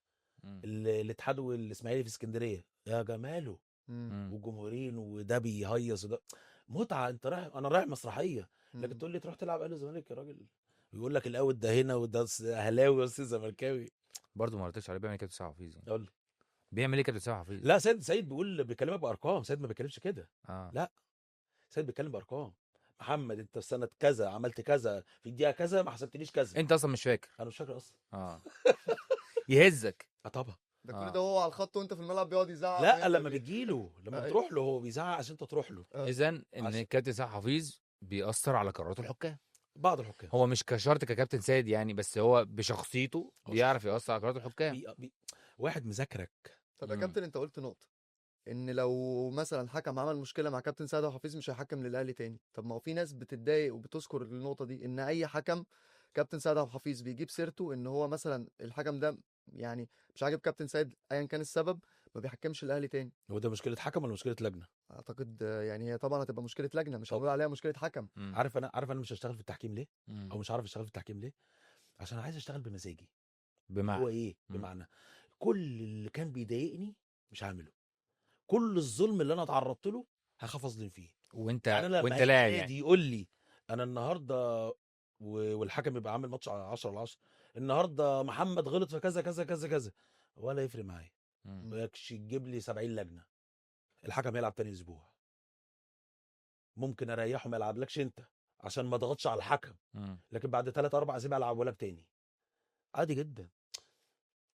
الستريت فورورد ده النجاح. مم. لكن انا هقعد أصل انت عبد الرحمن قال، اصل محمد قال، طب خلينا بقى دي. والانديه بتستمد قوتها من ضعفك. لكن لو انت جاي قوي، انا هعمل ده طالما حكمي على حق، وحكمي لو غلط، انا ايه المشكله ان انا اطلع اقول ان الحكم غلط؟ يعني ايه اللي يديني الحكم؟ الناس بتقول لك كلاتنبرج ده كان عالمي، مم. عارف ليه؟ عشان بيطلع يفضح. برافو عليك. آه. مش بيفضح، هو كان طلع هو بيطلع 10 يتكلم. دقايق دي بيلين دي مش بيلين، ده القرار ده صعب. طب يا عم ماشي. هو ايه موضوع التسجيلات ده بيسجل ما بين الحكم والفار التسريبات بتاعت الفار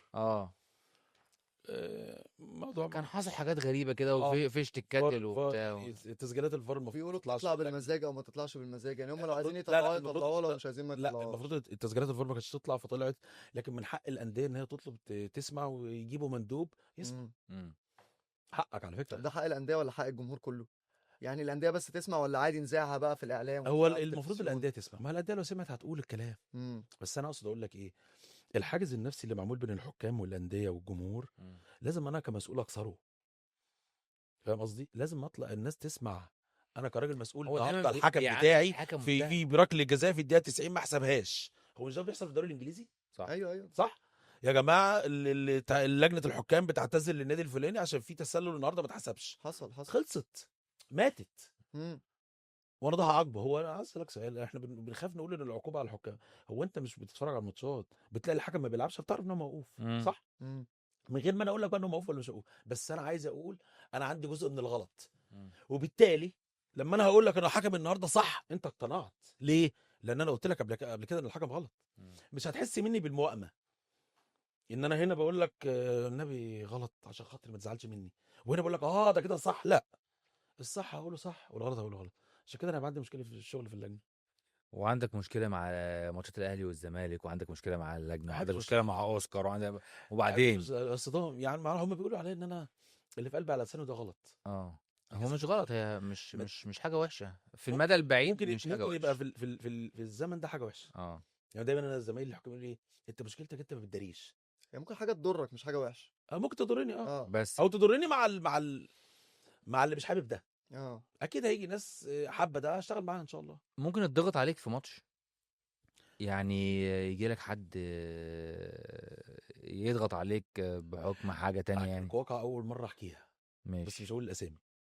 ماشي. كنت بلعب ماتش ودي لمنتخب مصر، ومين؟ مصر وغينيا. فاكر الفرقه بتاعت سكوب وهاني رمزي؟ اه اللي كانوا احمد رايحين كاس عالم. فوجي وشكري أيوة. وعفروتو برافو عليك. وسعد سمير كان في ماتش في مشروع الهدف، مم. كنت انا حكم ماتش ودي. دخل اعضاء مجلس اداره الاتحاد، مهم. يا كابتن كنت لسه بحكم صغير درجه تانية محدش يعرفني، اخبارك ايه؟ ان الفرقه مسافره كاس العالم بعد يومين والفرقه بقى عايزين نفوقها. طب انا بقى ايه لابس وش الخشب. قلت له ايه مش فاهم اول مره تسمع بقى الحاجات دي، مش آه. فاهم عايزين ايه. كابتن منتخب مصر منتخب بلدك، ان شاء الله خير يا كابتن ان شاء الله خير. خرج رحت قايل للمساعدين قلت لهم قسما بالله على الشعره مم. ولا هنيجي هنا ولا بلدنا على دماغنا في الرسم، احنا كده كده مش هنحكم لبلدنا، ده ماتش ودي، مم. ولا هنكسب ولا هنخسر، احنا اللي شايفينه هو اللي هنحسب. مم. المنتخب اتغلب 3-0 ساعتها. ما هو فعلا كان منتخب اللي فشل المنتخب ده كان سكوب. ايوه كان كان ضايع. منتخب جامد جدا.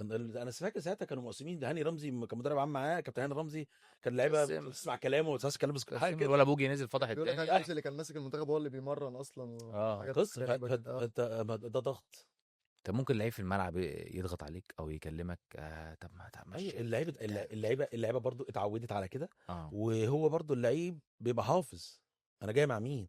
احنا اول سنه سنتين في الدوري الممتاز دي، اول سنه في الدوري الممتاز دي اصعب سنه هتقابلك في حياتك، مم.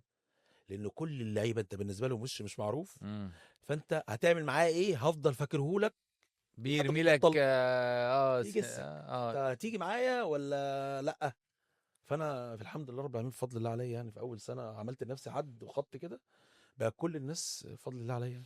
في سؤال جاي بس يعني حد يعني والدي لما عرفنا انت معايا النهارده قال لي خير. بتحسبوا الوقت الضايع على اساس ايه؟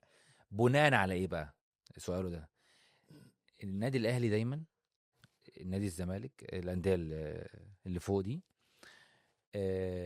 حسب نتيجه الماتش بتحسب وقت الضايع. ده الناس اللي هي الجماهير اللي ورا التلفزيون شايفه الماتش كده، الاهلي خسران الزمالك خسران في اقل حاجه 5 دقايق وقت ضايع. بتحسب ازاي؟ تحسب انت كحكم المفروض ما تحسبهاش بالشكل ده، بس انا هقول لك بس ليه. الناس شايفاها كده. بس انا هقول لك انت شايفها كده ليه. اه لان في لعيبه شايفاها كده. هحكي لك واقع برضه. تمام. انت كحكم بتقعد بينك وبين الفار او بينك وبين الرابع، ها يا جماعه محمد عبد الرحمن فلان كام، عملنا 4 تغييرات بكذا، اللعبه توقف كذا مش عارف ايه كذا، 4 تمام 4 تمام 5 ليك في سيستم بنقعد يعني فاهم، بنقعد نتناقش في الوقت قبل ما نعلنه. انت بتلحق تتكلم. هقول لك انا بقى على حاجه. اه الناس بقى اللي شايفه يقول لك ايه، اصل الوقت الضايع بتاع الاهلي بيبقى كتير، مم. صح. مم. انا بلعب الاهلي وانبي، إيه الاهلي وانبي الدقيقه لحد الدقيقه 89 قبل ما انا ادي الوقت الضايع الاهلي مغلوب 1-0. تمام. ها يا جماعه كام دقيقه الجون وقع، الجون انبي وقع ومش عارف 7 دقايق كويسه يا جماعه، تمام، عشان هنا عشان كان في فار ساعتها ووقفنا للفار، لعبه للفار كان عايزين الراجل الجزائري الاهلي ما حسبتهاش، قصه كده كبيره. تمام 7 دقايق 7 دقايق، اقسم بالله لعيبه انبي بيقولوا احنا هنتغلب. هو الموضوع نفسي. إيه النادي الاهلي نجح ان هو يوصل للناس ان انا هكسب. حلو. 7 دقايق 7 دقايق يجي جون في الدقيقه 92 وجون في الدقيقه 95. مم. فانت واللعيبه انبي بتقول لي احنا هنتغلب، احنا عارفين احنا هنتغلب، مش بيقولها لي بعضلات اللعيبه نفسها بتقول لك في الملعب. وبيقولوا لبعض اه هنتغلب. انت فاهم الفكره. نفسيا. نفسيا بقى عندي قناعه عند الناس ان الاهلي هيكسب في الوقت ده، الاهلي هيكسب في الوقت ده، وبيحصل. انا بقيت بحس ان بتفرج على مسرحيه. ايه ده فعلا. في ماتشات حصل فيها لعيبه قالت لك ما كفايه بقى يا كابتن بقى عايزين ننجز الماتش. ماتش كان ماتش الاسماعيلي والزمالك، بس كان ماتش حلو قوي، كان ماتش كله كوره بقى. اسماعيلي والزمالك سنه كام؟ 19 باين الاول قريب. لعب 17 17 17 17 كان استاذ اسماعيليه اللي يكسب يلعب دوري تلاتة. افريقيا 3-1. اه 3-1 ده كان الحضري اللي واقف للاسماعيلي. او عواد او محمد عواد كان عواد. واقف. حسني وفتحي وابراهيم حسن محمد حمدي. وكان طارق حامد وباسم مرسي، كانت أيوة، قصه أيوة. كده. فرقه. لا فرقه اسماعيلي كسر الزمالك. اسماعيلي كسب 3-1 ساعتها. كان ابراهيم حسن تقريبا جاب ايوه الجين صح. ده 3-1 غير اللي ضاع. بامبو إسماعيلي- بامبو جاب جون. ايوه ايوه بومبو. ابراهيم حسن شوطه تقريبا من اليمين. ساعتها طارق الشناوي حامد كان واقف. قبل ما احسب الوقت الضايع قال لي ما خلاص بقى كفايه كده. اه قلت له يا ابني الوقت لسه ما جاش، قال لي وقت ايه ده على 3 والماتش مش رايح في سكه ال3 بس. عملت انت ايه بقى؟ ايه عملت ايه بقى؟ لا اديت الوقت الضايع برضه، كملت الوقت الضايع بس ما اديتش الوقت الضايع كبير، اديت 3 ساعتها. ليه طيب مش وضعك كده؟ نكمل الماتش شويه يعني. اديت ساعتها 3 من بعدها الاسماعيلي ما كسبش الزمالك. الاسماعيلي بص، ما فيش حد في مصر ما بيحبش الاسماعيلي، يعني بس مش ايه مصر قولا مش- واحدا ما فيش حد في مصر ما بيحبش الاسماعيلي. بس الاسماعيلي لما كنت بحكم له في فترات معينه غير الفترات السابقه، الاسماعيلي افتقد حاجتين مهمين جدا. اسماعيلي طبعا انا هتكلم عن الاسماعيلي عشان عارف تسمع اتفضل يا باشا اتفضل يا باشا. القائد. انا لحقت حسني عبد ربه اخر سنه قبل ما يبطل، تمام. اقسم بالله مدرب في الملعب حسن. ما ينفعش حد يعمل حاجه مخالفه عن اللي اتقالت في الاوضه. مم. مدرب. انا حاسس انا كمان انا كحكم بعمل ايه، انا مفيش لعيب بيعترض، انا هروح لحسني فلان يا فلان خلاص مم. ويفتقد ناشئينه. احنا كان في مقوله زمان بنقولها، اللي بيعدي جنب سور النادي الاسماعيلي بيعرف يلعب كوره. اي طب وليه ناشئ. ما تقولش ان اللي شايل النادي حاليا ناشئينه؟ ليه؟ اللي شايل النادي حاليا ولاده ناشئين وكلهم اطفال، ما هو ما مش بقوش زي مش الاول. مش شباب. ما بقوش زي الاول. ما هو هقول لك على حاجه يا احنا كابتن. احنا انت لعبت كوره طبعا. اه طبعا الحمد لله. بص مثلا الاهلي لما بيطلع فيه 2 لعيبه ناشئين جنب فرقه بيتشالوا بيظهروا، زي حمزه عبد الكريم مثلا ما شاء الله عليه ربنا يكرمه، ظهر في وسط فرقه. تمام. محمد عبد الله مش عارف ايه. تعال بص مثلا الاسماعيلي حاليا هتلاقي مثلا 80% من الفرقه 100% بالقوام. من الفرقه. اه ما هو ده في ده اتنين ده اللي احنا كبار كنا بنقوله بس. في مين هيشيل الناس في دي؟ التحكيم. احنا عارف الناشئين دول لو معاهم 4 5 كبار و- تفرق جدا مع الاسماعيلي. عمر الاسماعيلي ما يبقى في الوضع ده، لكن المشكله ان الشباب الصغير ده شال الشيله دي لوحده. مم. ما هوش حد يسنده. هيسند ازاي؟ مم. خد بالك، انت عارف ان اكبر نسبه طرد السنه دي كان في الاسماعيلي. اه العيال متحمسه وباور وعايز وبيحب البلد وبتاع. عبد الله الشحات يعني ايوه عامل زي حسام حسن كده ايوه. يقعد ويسخن وهو والبلد ومش عايزين، لكن ده لو معاهم بقى حد بيهديهم جوه الملعب، مم. ترمومتر ليهم. مفيش خبره اصلا، مفيش خبرات. اه يعني لو اتدعموا بثلاث اربع خبرات. الشاهد من الكلام ايه؟ ناشئين الاسماعيلي كانوا. مم. طب يا كابتن معلش نرجع لنقطة اتفضل. الكابتن والقائد في الملعب.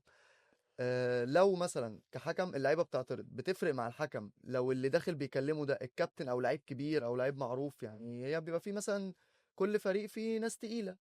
يعني فرق مثلا من لو في الزمالك عبد الله السعيد جاي بيعترض على الحكم، او مثلا لعيب ناشئ لسه طالع او لعيب لسه مثلا صغير، بتفرق مع الحكم ده يرفع له انذار وده ما يرفعلوش؟ اللعيب النجم. اه. اللعيب النجم في تعامله مع الحكم، إيه، ممكن الحكم يتاثر بجماهيريته امم. بس ما تتاثرش في اتخاذ القرار. يعني ان انا مثلا يبقى في اسم كبير في الفرقه مم. لازم يبقى غلط 1,000,000% لازم ياخد عليه انذار. امم. نجم. هو انما لو هو تعدي، يعني لو انذار او تعدي في الغالب لو اللعيب اكلم نجم انا ممكن كصفاحي يعديها. اكلمه. اه. تعالى يا فلان، في حدود بينا في الدنيا، انا عارف ان ده ممكن تبقى هانه ليك بس انا مش هستحمل. تمام. ممكن واحد تاني ما تستحمل. هو الكوره في العالم كده. مم. الحكم يروح لميسي يتكلم معاه، مم. وميسي ممكن يبقى قال له كلام اكتر من حد تاني قاله له. النجم يسمع منه. لازم تسمع وتعامله بمعاملته. لكن لما تجاوز الحدود دي وانت ما فيش رد فعل ليك، لا هو خلاص كده هو ركب. مم. لا طبعا ما استحملش انا بقى. قلت في اول الحلقه ان انت كان بيجي لك رسائل تهديدات وكلام زي كده. مره كانت بنتي بتلعب هاندبول في نادي الشمس، واحد بعت لي رساله قال احنا عارفين بنتك بتلعب هاندبول في نادي الشمس، خلي بالك منها.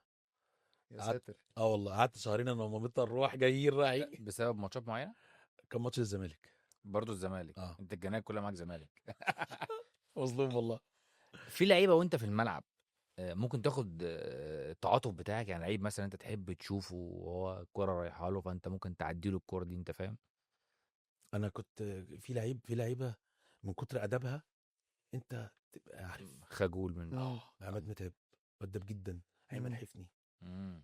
مؤدب جدا. في ناس عبد الله خلاص. السعيد. مم. عبد الله السعيد ده لا عبد الله اصلا ما بيتكلمش. ظاهره عبد الله. والله، مم. ظاهره بصراحه مؤدب جدا. بس بنشوفه بيروح وبيتكلم مع الحكام وبيقف يتكلم معاهم في القرارات اه. ما بيغلطش. بكل ادب. مم. مم. وده مؤخرا على فكره، لكن قبل كده ما كنتش بعمل كده. مم. بتفرق بقى اذا كان يعني انت اكيد شفت مثلا لعيبه لعبت في الاهلي او الزمالك ولعبت في نادي تاني، بيفرق طريقه اعتراض على اللعيب مع الحكم لو بيلعب في الاهلي او الزمالك او لو في اي نادي تاني؟ طبعا لو ورايا ظهر. لعبت الانديه مش الصغيره طبعا، كل الانديه كبيره. الانديه اللي مش الاهلي والزمالك كانوا يقولوا لي ايه؟ يقولوا لي احنا بنطمن جدا لما تبقى انت موجود في ماتش الاهلي والزمالك. انا دايما عندي سيستم، لازم الميه تبقى واحده. مم. لو معيار الفاول اختلف هنا عن هنا، رغم ان ده ممكن يزعل الانديه الكبيره مني، لان الانديه الكبيره متعود على ال 50-50 بتاعي. لا انا ما عنديش الكلام ده. مم. في فاول هو فاول، في ركله جزاء هي ركله جزاء، ركله جزاء في الدقيقه 92 95 عليك هحسب ليك هحسب. مم. فكانت اللعيبه في الفرق اللي مش الاهلي والزمالك كانوا يقولوا لي احنا نحب تحكم لنا ماتشاتنا، مم. بنبقى حاسين بالامان. لان المعامله، حتى المعامله انا كله بالنسبه لي كابتن. اقل لعيب في اقل مركز شباب بالنسبه لي انت كابتن، الا لو تجاوز. مم. اشوف وشك حد شمس. تجاوز معاك قبل كده يا كابتن؟ اكيد في ناس تجاوز. مم. اكيد في ناس تجاوز. بيبقى في تجاوز لفظي في الملعب وكده، ولا تجاوز ممكن مثلا خبطك بتاع اعتراضات؟ اعتراض. طبعا اي اعتراض بيبقى سهل تعديه، ولا حسب بقى انت والمود بتاعك، حسب ضغوط لا الماتش، لا حسب؟ لا. انا زي ما اقول لك هي بتختلف، كل واحد ليه كاركتره. انا الكاركتر بتاعي مش صدامي، بس على قد ما بستحملش ان حد يجي على كرامتي حتى لو انا غلط. يعني ما ينفعش انا، ده مش مبرر ان انا كغلطت كبشر انت تغلط فيها في الملعب مثلا، او تقول لي يا عم. اه لا انا مش عم، تعال. مم. زيزو مثلا في ماتش الزمالك وزد خد انذار، محدش خد باله من الانذار ده، يا عم بقى وبيعمل لي كده، والماتش مولع والزمالك مغلوب والدنيا ده مش هيديك احقيه ان انا اتنازل عن حقي. اتفضل يا عم عندك انذار، وهتتكلم تاني عادك بره عادي جدا. مم. ليه؟ طالما انا بعمل الصح، حتى لو الصح ده هيأخرني او هيخلي الناس تتكلم عليا، مم. بس انا خلاص انا ضميري مرتاح الحمد لله عملت الصح. طب انت يا كابتن بالنسبه للماتشات الجماهيريه، في جماهير معينه او في ماتشات جماهيريه معينه بتحس ان هي دي بتبقى اكتر ماتشات ضغط على الحكم؟ يعني مثلا لما حد يلعب مثلا مع جمهور الاسماعيلي والاتحاد، غير مثلا لما يلعب مع جمهور الزمالك او الاهلي، او لو جمهور لا الزمالك ماتشات وجمهور الاهلي الاهلي الاثنين ضد والزمالك بعض. مع الاسماعيلي ومع المصري مختلفه، لكن ماتشات الكلاسيكيات مع بعض امم ممتعه، ضغط الجماهير فيها ما بيبقاش قوي على الحكم. متعه. انت اه. انت يا باشا انت بتسخن، سامع اغاني وسامع دخلات وسامع، وكل بلد ليها ليها التون نغمه، بتاعها. ايوه. ليها اللون بتاعها. مم. انت يا باشا رايح، انت رايح مبسوط. مم. مم. انت ماتشات، انا ماتش الاهلي والاسماعيلي في برج العرب انا بسخن الجمهورين بيشتموا بعض. اه انما في ماتش اهلي، تسخين. خد بالك. ماتش اهلي وزمالك ومع تحسب فاول ومع عليهم تسمع بقى. إيه. اكتر جمهور ضاغط عليك في الملعب، يعني انت داخل عامل له حساب قوي، ولو غلطت غلطه بيضغط عليك قوي، بيزوم عليك. ما ينفعش انا كحكم جمهوري ياثر عليا. عارف انت بيبقى فيه البيب بتاع عينك ده يا محمد مم. جوه الملعب. مم. انت اصلا بنصح دايما الحكام اقول له ايه، عينك ما تطلعش على المدرج. انت الضغط بالنسبه لك بينتهي امتى؟ وانت نازل تسخن. مم. نزلت سخنت، انا بيب عيني كله في اللي قدام الاريا اللي قدامي. مم. ماتش الفرق، هتكلم هعمل هاخد قرار. انت عارف ان احنا احيانا اثناء الماتش من كتر ما انت مركز والسماعه معاك انت اصلا مش سامع ان الجمهور بيشتمك. مم. يعني اصلا في حاجات كتيره جدا بتبقى سامعها. مم. انت وصلت لنقطه حلوه عايز اتكلم فيها. تقول انت ممكن الجمهور لو شتم حكم او زم عليه جامد يخلي الحكم ياثر على قرارات الحكم في الملعب. ممكن، اصل هو ده مش بشر. اه ممكن. لا يعني انت مش ممكن انت فهمتني غلط برضه، اللي هو يخليك انت تيجي على فرقته، ده اللي اقصده يعني. تعند معاه تقصد؟ اه لا يا راجل، يعني انت الناس ده اللي انا بتكلم فيه يعني. لا انت لا الجمهور صعب. عمال لي. يتشتم اكتر. لا صعب، اه صعب دي. لكن ممكن في ناس شخصيتها كده تأثر بضغط طبعا. في الاخر احنا مش لازم نتعامل مع الحكم ان هو ملاك، هو كائن بشري زميلنا واخونا وصاحبنا، طبعا وواحد معانا، واحد مصري زينا. كابتن محمد حسين كان يقول لك ايه، الحكم ده الواحد اللي تحب تكرهه. احنا بننزل عشان الناس تكرهنا، فاهم؟ انا نفسي الناس تتعامل معانا ان انا صاحبك واخوك وقريبك وابن عمك وابن خالتك، انا زيك، وتعامل معايا زي ما بتعامل مع اللعيب بتاعك، زي ما بتعمل اللعيب بتاعك، اللعيب غلط ما. اللي بيضيعك وكان بيخليك بتنافس على الهبوط وخسرك الدوري، اتعامل معايا زيه، مم. زي ما هو بيغلط انا بغلط، بس احنا ما بنتعاملش كده. قرار غلط خدته وندمت عليه. لا مش ندم والله الحمد لله، يعني عارف، لان انت في الاخر انت بتاخد القرار، انت ما تبقاش مدرك ده صح ولا غلط. انت في الاخر ده توفيق ربنا. التحكيم ده حاجتين، مم. توفيق من ربنا ونوايا. مم. مم. يعني ما عندناش جن بعين ازاز يقول لك انا احسن حاجه، مفيش الكلام ده. انت توفيق ربنا سبحانه وتعالى والنوايا. لكن هو في قرار انا لما خدته رجعت في البيت قلت كان ممكن استعمله، الله يرحمه احمد رفعت طردته في ماتش رحمه انبي الله والاهلي، عليه. انذارين. مم. كان ساعتها في موضه كده ايه، الحكام بتتشد من التيشيرتات، مم. ومن كتر ما انت الحكم عملها وليد سليمان وعملها مش عارف انت وانت بتجري انت مش شايف، يعني مش بتتحكم في جسمك او في التيشيرت، فمش شايف ان التيشيرت ده اتشد ولا لا، مم. مم. فالشكل بيبقى ايه، فج. لكن انت كحكم انت مش حاسس. فانا لقيت ايده على كتفي، مم. فعندي باك جراوند ان الشكل مش حلو. انه اه الصوره هو الصورة اترسمت في دماغك بقى ان هو ايه الصورة اترسمت في دماغي ان هو بيعمل لي كده في كتفي، رحت لافف تاني. حتى كابتن علي ماهر ساعتها، حبيبي كابتن علي طبعا، لما اديته الانذار الاولاني قال له بلاش ده، بلاش ده، روح اعتذر له. مم. فساعتها انا لقيت ان انا كان ممكن استحمل لان هو مش قاصد يهني. طب كان في فار ساعتها؟ كان موجود الفار؟ لا ما كانش فيه فار، لا اصل كابتن احمد رفعت في ام بي دي متهيألي 2016 ما 2017 كانش في فار ساعتها. كانش لا، في ما كانش فار. فيه فار، ما كانش فيه فار. كانش لسه الفار موجود. ما كانش فيه فار. طب الاخطاء اللي الحكام بيعملوها مع ان في فار، يعني اخطاء اللي هي زي ضربات الجزاء او الكروت اللي بتروح تراجعها في الفار، طب ما هو ساعات برضو الحكم بيروح يشوف اللقطة مرة واثنين وثلاثة وفي الاخر بيطلع القرار غلط. طب بيكون رد فعل الحكم نفسه ايه؟ اللي هو طب انا شفت القرار مره واثنين وثلاثه، ده بيكون مثلا قله خبره، طبعا قله مش خبره، مذاكره، مش قله مذاكر خبره، قله كويس. دراسه. خليني اقول لك على حاجه مهمه جدا. امم.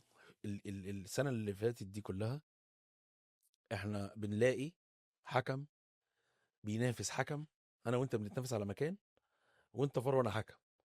حلو. احنا مش ملايكه بقى. مم. اللي هو الفار ما يندهلوش في لقطه، يجيبها له او انت مش جبتني يا بعيد. عمي وانا في الملعب، انت عبد الرحمن جايبني عشان علم عليه. ده عيب على مين؟ امم. على اللي عينه. مم. صح. انا يعني لما هو اعين، اصل التعيينات دي مش كده، مش مقلبيه. انا عارف لازم انا كراجل مسؤول، عشان كده بقول لك المصري المسؤول المصري هو اللي عارف مين يلعب في اسماعيليه ومين يلعب في المحله ومين يلعب في المصري ومين يلعب مع مين. مم. هو احنا ملايكه؟ وانا مش ممكن انا وانت يبقى في بينا خلاف؟ اه طبعا. هو انا ينفع كمسؤول العب اخو واخوه ماتش؟ مم. واحد مننا طلع التاني غلطان؟ لا دي حصلت السنه دي، اخو واخوه لعب. ازاي؟ لا فاهم. بمعنى ايه بيلعب؟ واحد حكم واحد فار، اخوات. اخوات. طب ما دول المفروض يساعدوا بعض، ما حدش طلع التاني غلطان. بالظبط. هو ده ينفع؟ امم. لا ما ينفعش طبعا. مين اخوات في الدوري؟ ما لا مش هقول لك. ما اعرفوش انا دي انا بصراحة. بحب ننور، بس عشان ما بحبش الناس تزعل مني، لان الحكام حبايبي واخواتي بيثقوا فيا يعني. بس انا بقول لك ده سيستم غلط. مم. انا وانا بعين لازم عارف انا النهارده عايز عبد الرحمن حكم شاب سبورتد ليه، تعالى صباحي اقف جنب الراجل ده، امم. تعالى يا ابني يعمل كذا وهنعمل كذا وما تخافش وانا في ظهرك، المنظومه تنجح. مم. لكن فكره ان انا وانت النهارده ضد بعض، تعالى يلا نروح ماتش. هو ليه الفار بيطول عندنا قوي كده بالسبع 8 دقايق وبره في 30 ثانيه بتخلص؟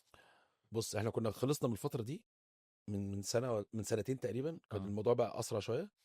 احنا حصل كارثه الفتره اللي فاتت، السنه اللي فاتت دي، لما ال 12 حكم بطلوا، فاوسكار عمل ايه؟ راح جاب 20 حكم صغير ما صفروش في الدوري الممتاز اصلا، اداهم اللاينسز الرخص بتاعه الفار. تمام. اداهم الايه؟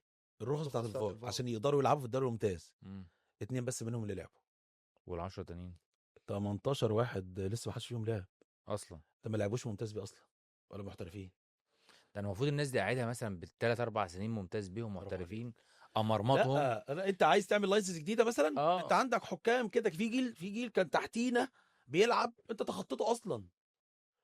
يعني في ناس تحتينا جيل اللي هم ايه، زي ما احنا طلعنا هم بدأوا يطلعوا معانا. ايوه. اللي هم دلوقتي في الثلاثينات مثلا. برافو عليه. اه. سيد شعبان ومحمود ناصف وحسني السلطان وناس واحمد حمدي، ناس ايوه راحوا فين؟ لا خلاص بقى في الثلاجه. هات اللي تحتيهم. طب في طب ناس اللي تحتيهم دي مسنوده. لعبتهم؟ لا ما لعبهمش. مم. طب في ناس مسنوده، يعني في حكام بتفضل مسنوده كده عشان تفضل تكمل. يعني مسنود بمعنى ايه مسنود؟ يعني مسنود اللي هو إيه؟ لو يعني غلط ما تبينش غلطته. اه لو غلط عادي هو مش... اوسكار ده بيحبه يكره، بس هو بيعمل كده معاهم كده عشان هو مش حد مكلمه عليهم، مم. هو بيدافع عن اختياراته. مم. فاهم؟ انا عايز اخد منك كلمه قول لي. للناس، يعني بلسان الحكام. يعني انت الناس عماله تقول الحكم متهم دايما، هو اللي بيشيلنا الماتشات، هو عايزك توضح وجهة نظر صغيرة جدا على لسان الحكام بحب للجماهير. الجمهور الكره المصريه، الحكم المصري ده اخوك وصاحبك وقريبك، وزيه زيك بالظبط، وبيتاثر زي ما انت بتتاثر، وبيحب نفسه زي ما انت بتحب ناديك، زي ما انت بتعشق ناديك هو بيعشق نفسه، لان مفيش حد بيحب عض اكتر من نفسه. نستحمل الحكام.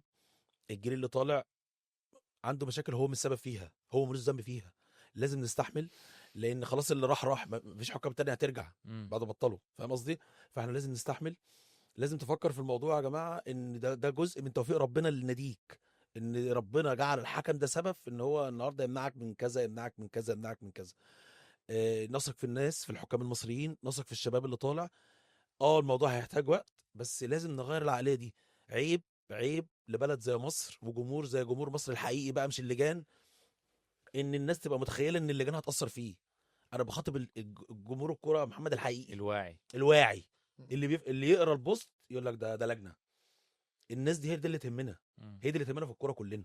لكن اما بقى اللي بيقبض كل اول شهر عشان يعمل له صفحه ويشتم فلان ويشتم فلان، انا بناشد الناس الواعيه دي، اوعى حد يضحك عليكم، اوعى حد ياخدكم في سكه، ده في مسؤولين بتاخدوا الناس في السكه دي، مم. اوعى حد ياخدكم في سكه يا جماعه. احنا ناس بنفهم الحمد لله، 4 شعب عنده وعي، بنعرف نفرق الصالح من الطالح. الحكام دي اخواتكم واصحابكم وحبايبكم، ما يبقوش لازم هم الشماعه اللي انت تقعد تشتمه. معلش يعني انا اسف، احنا احمد رفعت الله يرحمه اتاذى نفسيا صح؟ مم. كام حكم بيتاذي نفسيا من شتيمتك ليه على الفيسبوك؟ مم. ابنه بيشوفك وبنته بتشوفك وزو- وزوجته بتشوفك واصحابه في الشغل بيشوفك. هو يا جماعه مش عسكري. انت هتقبل ده على نفسك؟ انت هتقبل لو غلطت في شغلك حد يفضحك على الفيسبوك ويقول لك انت كذا وانت كذا وانت كذا؟ نتعامل مع الموضوع يا جماعه بانسانيه. حتى لو الحكم غلط. حتى لو غلط تعامل معاه بانسانيه. ده هم الناس بتعمل كده في الحكام وهم ما غلطوش. مم. فحتى لو غلط نستحمل بعض، وزي ما انا بقول لك كده العنوان بتاعنا تعامل مع الراجل ده بانسانيه، لان عنده بيت وعنده اسره وعنده صحاب وعنده شغل. يعني نخاف على بعض شويه. مواقف بقى في الشارع حصلت معاك وجنايات وبتاع، وانا عارف ان انت جيمات. والله وضرب واكشن. في مواقف كتير حصلت معايا، بس ايه، مثلا انا من عين شمس اصلا، اه متربي في عين شمس وبعتز بده احسن جدا ناس يعني. احسن ناس. فانت بتبقى ماشي بقى في وسط منطقتك بقى ايه. ونص العيله التاني في اسماعيليه. لا والله. ما انت اللي بتقول نص ايوه العيلة. خلاني من اه الاسماعيليه فانت بتبقى ماشي بقى في وسط منطقتك بقى متأمن بقى. مره رجعت من صلاه الجمعه ما عرفتش اصلي الجمعه. ازاي؟ كان ماتش الاهلي وردود افعال الناس كانت قويه جدا. ليه عملت ايه بقى في الماتش انت؟ كنت ملطش. لطشت ازاي؟ كان في عندي لا كان الماتش كنت وحش قوي بالنسبه لي، اه وحش جدا يعني. ده كان اكيد ما كانش لصالح الاهلي طالما ردود الناس كانت كده. الاثنين. بس هو طبعا ساعتها الاهلي هينسوا اللي فكر ليهم. طبعا. الماتش طب هي الأهلي هتنسى اللي ليهم الأهلي وتفتكر اللي عليهم. الاهلي فكر في الاهلي اللي هو بس. وبتروجيت كان سنه اه كام ده؟ 2015. 2000. ده كان في بقى، كان في لسه عمرو حسن واسامه حسن. لا ده 2015 دي سنة. جيمس بيكلي وجيمس كان تيجي. شميل سباكلي. 2015 دي عامة تقريبا أكتر سنة شفتها أنا، هي وسنة كمان فيها جدل تحكيمي. 2015 دي كانت بتاعت الزمالك صح؟ اللي الزمالك خد فيه الدوري. مش فاكر تقريبا. 2015 اللي الزمالك خد فيه في الدوري. الدوري الزمالك صح. حصلت فيه شيكا خد كل ماتش ماتش. كل ماتش كان لازم حاجة في التحكيم كنت تحصل. تعبت اه جدا فماشي بقى ووصلت الجامعه عندنا كنا بتطلع له سلالم كده. في الاثنين كبار وجلاليب بيضه بقى والناس كبار يعني عندنا في اصول ما ينفعش ترد على الكبير. اه طبعا. اه فضل مستلمني طول الشارع. حرام عليك. لا انت هتقابل ربنا ازاي وهتصلي ازاي هتقول له لو ايه. انتوا رايحين تصلوا ولا انتوا خارجين عشان لو بتفرق؟ احنا رايحين والله. لو انتوا رايحين. واحنا رايحين حرام عليك ازاي احنا كنا بنحبك يعني ما نعرفش ان انت كده. لحد ما وصلنا فوق انت كمان داخل تصلي. والله رحت راجع. رجع ما صليتش. رجعت ما صليتش والله. يا نهار ابيض. لا والله. لا اكيد حصلت مشاكل تانية. لا والله. طب صاحبك اللي اتضرب في اسماعيليه ده؟ احمد ضرب بسببي. اتضرب بسببي. اي غلطه كان احمد عادل اللي لا بيضرب ده فيها. حبيبي احمد عادل حبيبي. الفكره ان انا ليا كتير من جماهير اسماعيلي حبايبي يعني بنتواصل على طول مع بعض. وبزعل عايز اقول لك على حاجه انا بزعل جدا لما جمهور اسماعيلي يشتمني. هو احيانا انا بعتبر ان ده جزء من شغلنا ان انت تتقبل اه فاهم ان جمهوري عايز فرقته ده. لكن تحديدا جمهور الاسماعيلي انا قلت لك كلمه مش عارف انتوا حد خد باله منها. اي حد كل مفيش كل حد مصر في مصر بتحب بيحبش الإسماعيلي. بتحب الاسماعيلي. اه فبتضايق. مم. بتحس ان انا ايه باخد على خاطر شويه من جمهور الاسماعيلي لما حد بيهاجمني منهم يعني. مم. في ماتشات حسيت ان انت يعني الناس هاجمتك قوي لدرجه ان انت بقيت في الماتش مش مركز؟ لا ده تحت. مش اللي هي بقى الجماهير حوالين الملعب كلهم واقفين وكلهم بفضل الله انا حكمت الناس واقفه انا حكمت في شارع. مم. ماتشات صعود بلدين بيلعبوا بعض في الشارع والناس واقفين على الخط. اقسم بالله انا مره في المنوفيه ماتش فيصل اتلعب في ملعب تراب. عملت حاجه بس عشان الماتش يخلص عملت حاجه. عملت ايه؟ الفرقه اللي دخل فيها جونين دي مش عايزه اكمل الماتش. رئيس النادي نزل الملعب قال انا مش هكمل الماتش. قلت له طب ليه حضرتك؟ قال لي بص يا ابني كنت لسه بقى صغير. قال لي انت مالكش دعوه ده شغل رؤساء انديه مع بعض انا مش هكمل. قلت له ما حضرتك كده مش هينفع يعني ايه مش هكمل. انا ازاي هرجع والماتش ما كملش؟ في ايه السبب ان انت خليك الماتش مش عايز يكمل؟ قول لي سبب واحد لربما احللك. ده كان بين الشوطين ولا وقت ما الماتش شغال؟ الماتش شغال. في نص الماتش نزل قال لك انا مش عايز اكمل الماتش. دقيقه 20 بالشوط الاولاني دخل فيه جونين. اوف. فخلاص اللي هو ايه الصوت 70 بالنسبه له دقيقة مش هلعب. خلصت. قال لي فضل يلف عليه كده قال لي جمهور. يا نهار اسود الجمهور عامل فيا ايه دي؟ قلت له مال الجمهور؟ قال لي الجمهور واقف ورا فرقتي مش عارف المدرب مش عارف يدير الماتش. والجمهور فعلا كان واقف على الخط. ما هي تحت واخد كده. اه قلت له طب حاضر انا هحلها لك. قال لي وريني هتحلها ازاي بقى، لو حليتها انا هكمل. ما انت لازم تشغل دماغك. امم قلت له جايب المدير الامن، بعد اذن حضرتك احنا عندنا كارثه، ان النص ممكن يتلغي. قال لي ليه يتلغي؟ قلت له الراجل هياخد فرقته ويمشي، انا عايز كل الامن تلمه، كل العساكر تلمهم وتحطهم لي في الدكه اللي ورا دي، ورا الفرقه دي، مالكش عشان دعوه ما بالباقي. لهيش حجه. قال لي والباقي؟ قلت له مسؤوليتي انا، امم مالكش دعوه بحاجه. قلت له يا فندم فرقه كسبانه هتعمل مشاكل ليه؟ خليك ده، انا عايز اسايس ده لحد ما الماتش يخلص. امم اقسم بالله عملت كده، بقوا عاملين كورديون عليه كده بالامن. لعب الباقي كان الماتش. بعد الماتش يقول لي الله يسامحك اقنعتني. طب احنا يا كابتن عندنا ليك كده فقرة أسئلة سريعة، على دماغي. ماشي؟ فهتبقى لذيذة يعني إن شاء الله. وبسيطة إن شاء الله. يلا. قدامنا زميلنا محمد عبد الوهاب شرفتني. حاجه كده على السريع كده. على بس أيا كان السؤال بقى هنجاوب عليه. ماشي يلا بينا. خلاص آخر كلام. يلا بينا. ماشي يلا. مشرفنا يا كابتن. حبيبي، أسئلة شكراً. سريعة كده بصراحة. أول سؤال، أوسكار هل بتعتبره أصلا حكيم يعني خبير تحكيمي، ولا هو مجرد يعني قصته إيه في الاتحاد الدولي؟ عشان احنا في اوسكار قصة. اوسكار معد بدني في الاتحاد الدولي. عارف انت في البطولات الكبيره بيبقى في واحد مسؤول عن ال... التدريب الحكام.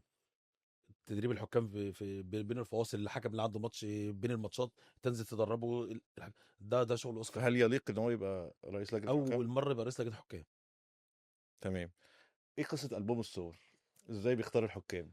اه بيختار حكام عشان هو مش عارف في الحكام، فعامل البوم صور باسم كل حكم. فانا النهارده ده هنا، ده هنا، حكام وروابع ومساعدين وفار وكله. يعني برضو دي مفاجأة طبعا للناس هو عشان بس الناس. الدوري المصري انا قلت قبل كده بيتضرب بالبوم صور، لان هو بحكم ان هو اجنبي، هو دي ما تعبوش، هو ما يعرفش حد. مم. طيب، كابتن صباحي في اختبارات اللياقة أيام بريرا، عايز تقول إيه عن الاختبارات والطريقة اللي هم استغلوها في الوقت ده؟ بريرا اول ما جه كنت انا برضو كلامي معاه، هو كان حتى بيقول لي انت مش مقتنع بكلام كتير من اللي انا بقوله. مم. قلت له دي حاجه ما يمنعش ان انا بحترمك. الاحترام حاجه، وان انا مش مقتنع بكلام حاجه، لان احنا حكام كبار ما ينفعش. يعني اللي حضرتك بتقوله لنا مثلا كان بيتعمل لنا واحنا تحت الاختبار. يعني ما احنا في معسكر تصحينا الساعه 6 الصبح عشان تقول لي ارمي الاوت ازاي، او اعمل القرعه ازاي، او الشراب يبقى فوق. لكن انا بكن لك كل تقدير واحترام. طب وهل فعلا حصل ان هو قال لك او قال للحكام انتوا هتجروا مرتين واللي مش هيجري بالظبط. حصل الكلام ساعتها ده؟ بقى بعديها قال لي اه. احنا هنعمل اختبار بدني دلوقتي او بكره. بكره ازاي؟ انا لا متمرن، كان عندي ماتش ساعتها في الدوري الممتاز اول امبارح، ما ينفعش. قال لا هنجري. في ناس جريت، ناس ما جريتش. انا اتصبت مثلا بحكم ان انا لاعب اول امبارح. طيب لو دخلنا على الماتشات اللي كانت صعبه، وانت قلت منهم ماتش زي الاهلي وبتروجيت، بمنتهى الامانه عشان الناس عايز تعرف كم ضربه جزاء لم يتم احتسابها في الماتش ده؟ في الماتش ده اه. واحده البتروجيت بتاعت شمس دي وليها مواقف كوميديه جدا، واتنين للاهلي. رغم ان انا حسبت ركله جزاء البتروجيت، الماتش خلص 1-1، اه. وحسبت ركله جزاء البتروجيت تجيب منها هدف التعادل. واحده البتروجيت واثنين الاهلي. عشان الناس تعرف بقى ليه حصل ده، يعني ليه كابتن الصباحي في الوقت ده، عشان برضو نقول برضو ان الحكم بشر. طبعا فايه اللي حصل في الماتش ده مثلا؟ كانت ركلتين جزاء، كانت واحده لوليد سليمان، واحده لحسين السيد، وركله جزاء لجيمس تيدي في بتروجيت. وده كان نتيجه ان انت يا كابتن كنت مجهد في الماتش ده، ولا كان لا. ايه بص، احيانا ربنا سبحانه وتعالى عقابه بيبقى ليك وقتي. النفس اماره بالسوء. لما بتحس ان انت وصلت لمرحله، وده كان درس بالنسبه لي عمري ما نسيته، واشتغلت على ده، ان انت خلاص بقى انا لعبت في الدوري الممتاز، وان انا بقى حكم كبير، وان انا ادير اي ماتشات، لان انا بشر في الاخر. فده كان رد ربنا سبحانه وتعالى عليا في الماتش ده. ساعتها بصراحه؟ ده درس عمري ما نسيته يعني. يعني حاجه تحترم منك جدا ودرس للناس، عشان برضو ايه. لا دي حقيقه، وانا عشان كده انا بقول الكلام ده عشان الناس الحكام لو سمعاني، اوعى تفتكر ان انت عملت حاجه مهما كنت. انا لحد ببطلت الحمد لله رب العالمين من بعد الماتش ده، بقيت اخد كل ماتش ان هو اول ماتش. من اصعب الماتشات برضو الزمالك وسموحه لو تفكروا، طبعا. ممكن تحكي لنا عنه برضو سريع، الناس عايز ماتش تعرف الزمالك برضو. وسموحه ده كان اجواءه ما قبل الماتش. ماتشات الزمالك وسموحه تحديدا في وجود مستشار مرتضى منصور ومهندس فرج عامر، ايوه. كانت ماتشات كارثيه. ونجيب اجانب ما نجيبش اجانب، لا المهم رحت لعبت الماتش، وكانت ثقه كبيره يعني من اللجنه ساعتها، والموج كان عالي جدا على التحكيم. صح. انا فاكر اول تليفون جالي كان ماتش مؤثر في الدوري. ده كان في الدوري. اه. اول تليفون جالي وانا خارج من اوضه اللبس كان من كابتن جمال غندور، وما كانش رئيس لجنه. انا فاكر كويس قوي. قال لي انت رفعت راس التحكيم النهارده، حسبت الماتش خلص 1-1، حسبت ركله جزاء على الزمالك في الدقيقه 92 ايوه صح، كانت وضاعت. بتاعت حسام حسن تقريبا ولا كان كان لا شريف رضا شريف كان مع رضا؟ حمدي النجاز. ما هي دي برضو من الماتشات الصعبه اي الحقيقه. طيب لعيبه كانت مشاكسه جدا في الملعب، احمد عيد عبد الملك، اه طبعا عندك قصص معاه بقى؟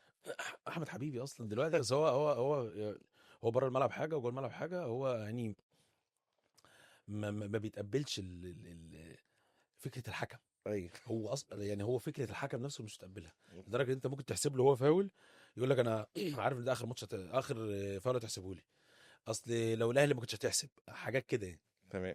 في ناس بقى بتسال ازاي يبقى حكم، يعني يعمل ايه عشان يبقى حكم، اذا ويبدا الحكم ده ازاي؟ لازم تبقى لعبت كوره مم. ومقيد في الاتحاد في سجلات الاتحاد.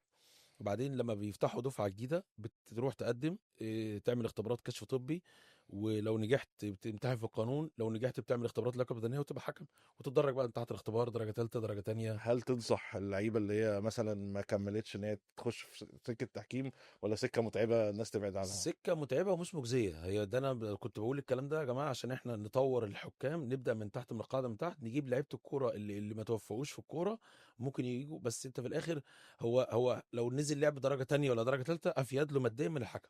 تمام. اخر حاجه بقى، عايزين نوجه كلمه لحسام ابراهيم حسن. كابتن حسام وكابتن ابراهيم رافعين راسنا ومشرفينا.